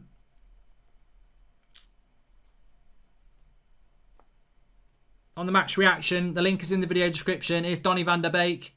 He's got it in the box. Whip it, Bruno, whip it. No, he gives it back to Van der Beek. I liked that. Come on, Donny, what are you doing? Ugh. Cavani for Greenwood's a bit of a joke as well, says Lucas. Well, when you want a goal.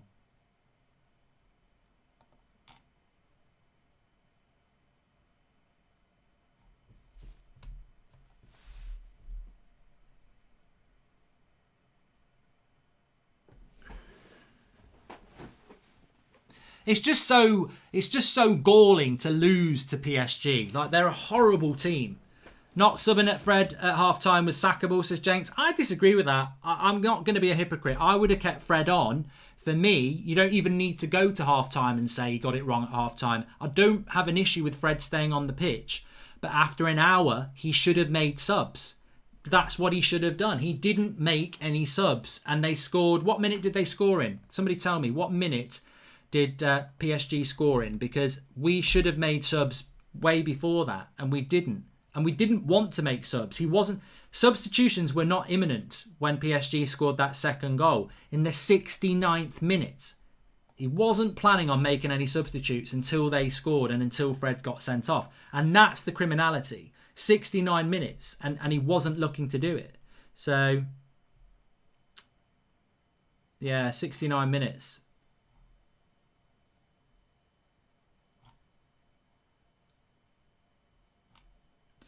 Hey Mark, I'm not happy about the result, but if it stayed the same, but Ollie did not make the changes, he needs to be more smarter with the subs in every game and not just some matches, says Mohamed Idris. Thanks for the super chat. I think after starting so good in the Champions League and ending back in the Europa League is a sackable offence. If we end up back in the Europa League, we're in the same position as last year. And I've got a fight for fourth again, says Aidan Lefevre. Outside of not taking Fred off sooner, I don't get how anyone can come for Ollie. We were playing so well before the goal, we could have been 3-1 up, says Daniel Luciano. I think that's... You know what, Daniel? I think that's quite a mature thing. I think there's three areas. I mean, I'm going to talk about it in the match reaction, but there's a few areas. But ultimately, I kept saying, where's the defence? The chance that they had before the goal, where was the defence? The header that Marquinhos puts on the bar. Where's the defence? The goal they scored in the first half. Where's the defence? We're so slow. Both goals we've conceded have come from shit reactions to second balls. Like, they both come from the same thing. Corner. Manchester United. Come on. We've done it before in Paris.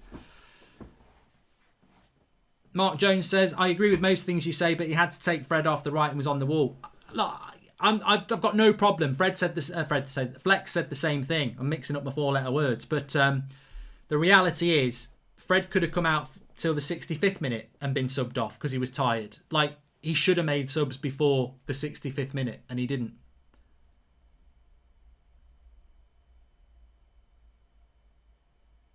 Oh God, look at the pace here. Mbappe and Neymar. Mbappe all the way. And he puts it wide. I mean, that's just, you can't do anything about that. Everyone slates the players for being inconsistent. Nobody's more inconsistent than Ollie, says Alex Hornby. This is so frustrating. We've seen these players play better. We've seen Ollie make the right decisions, and losing to this Pratt team hurts, says Mickey Rain. Everyone saw Fred needed to come off for you're spending the last 20 minutes with 10 men, Mark. Basics. Martial, don't get me started, says Darren Turner. I got a feeling that the match reaction... well, Igalo's coming on now. What, for a minute? I think the match reaction show is going to be really interesting, isn't it? Don't miss it straight after this. Player ratings, make sure you get your votes in.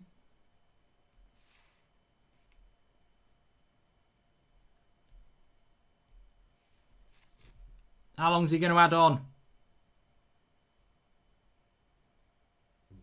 Too little, too late, this is. The energy we're showing now is... I don't think it's going to make any difference, unfortunately.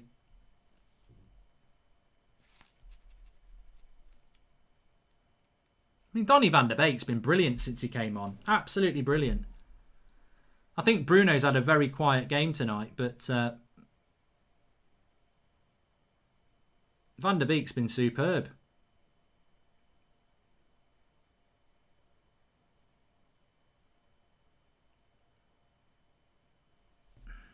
Four minutes added on.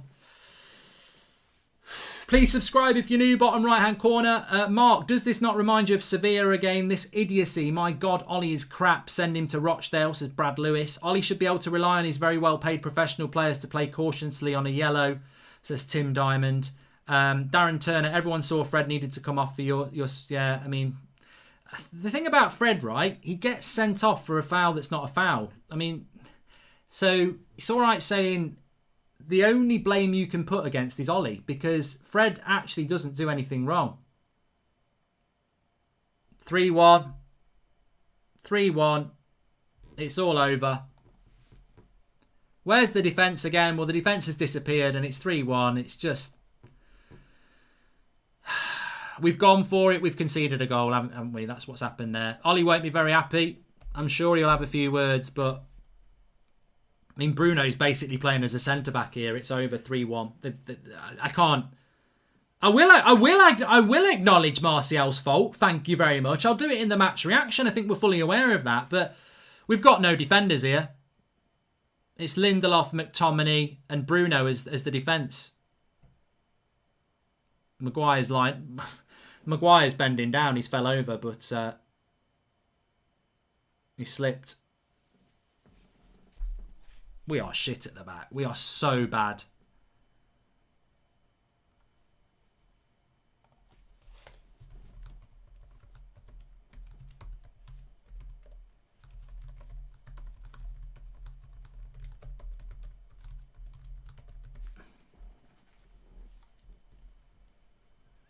Get the bloody margarine, because we've got two centre-backs who are toast.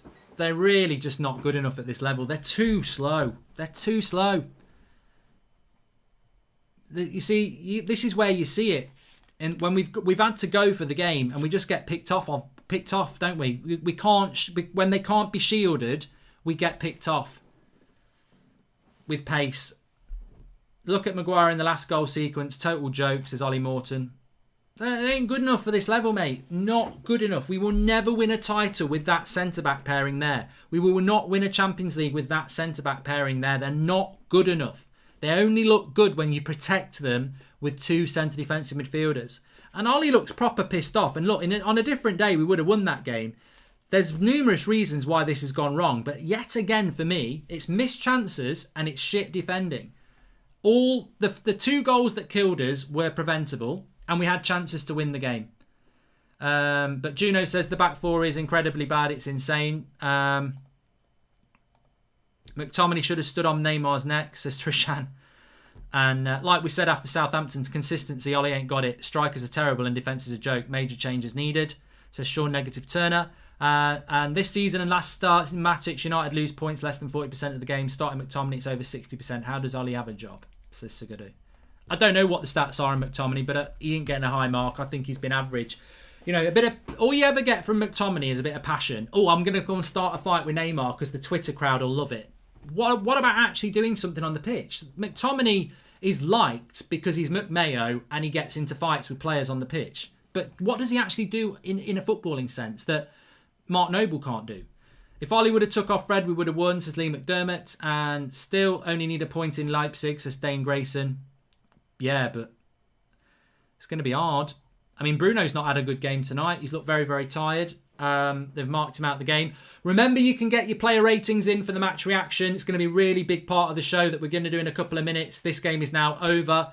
Neymar's there, loving it. I think PSG will be getting through now, which is a pain. They will go through. Smug gits. Can't stand them. Can't stand PSG. But we've been architects of our own downfall there. Player ratings, links in the video description for it. Second paragraph, get over there onto the website, mark every player out of 10, 6 being average, put a star next to your man of the match. You mark Ollie as well, submit your score, and we'll go through that on the match reaction. Also, top line of the second paragraph, you've got the match reaction link where I will be live in about a minute. Thanks to Boohoo Man. If you want to win an £800 voucher to enter, all you've got to do is click the link in the video description and a winner will be picked at random on Friday lunchtime. You could win an £800 voucher. Thanks to them. Match reaction, about a minute's time. Go through the homepage or you can go through the link in the video description. But make sure you do player ratings on unitedstand.com. I'll see you in a minute. Lots to talk about and a lot of people are going to get a lot of criticism because a lot of things went wrong tonight from a lot of areas. See you in a minute or two.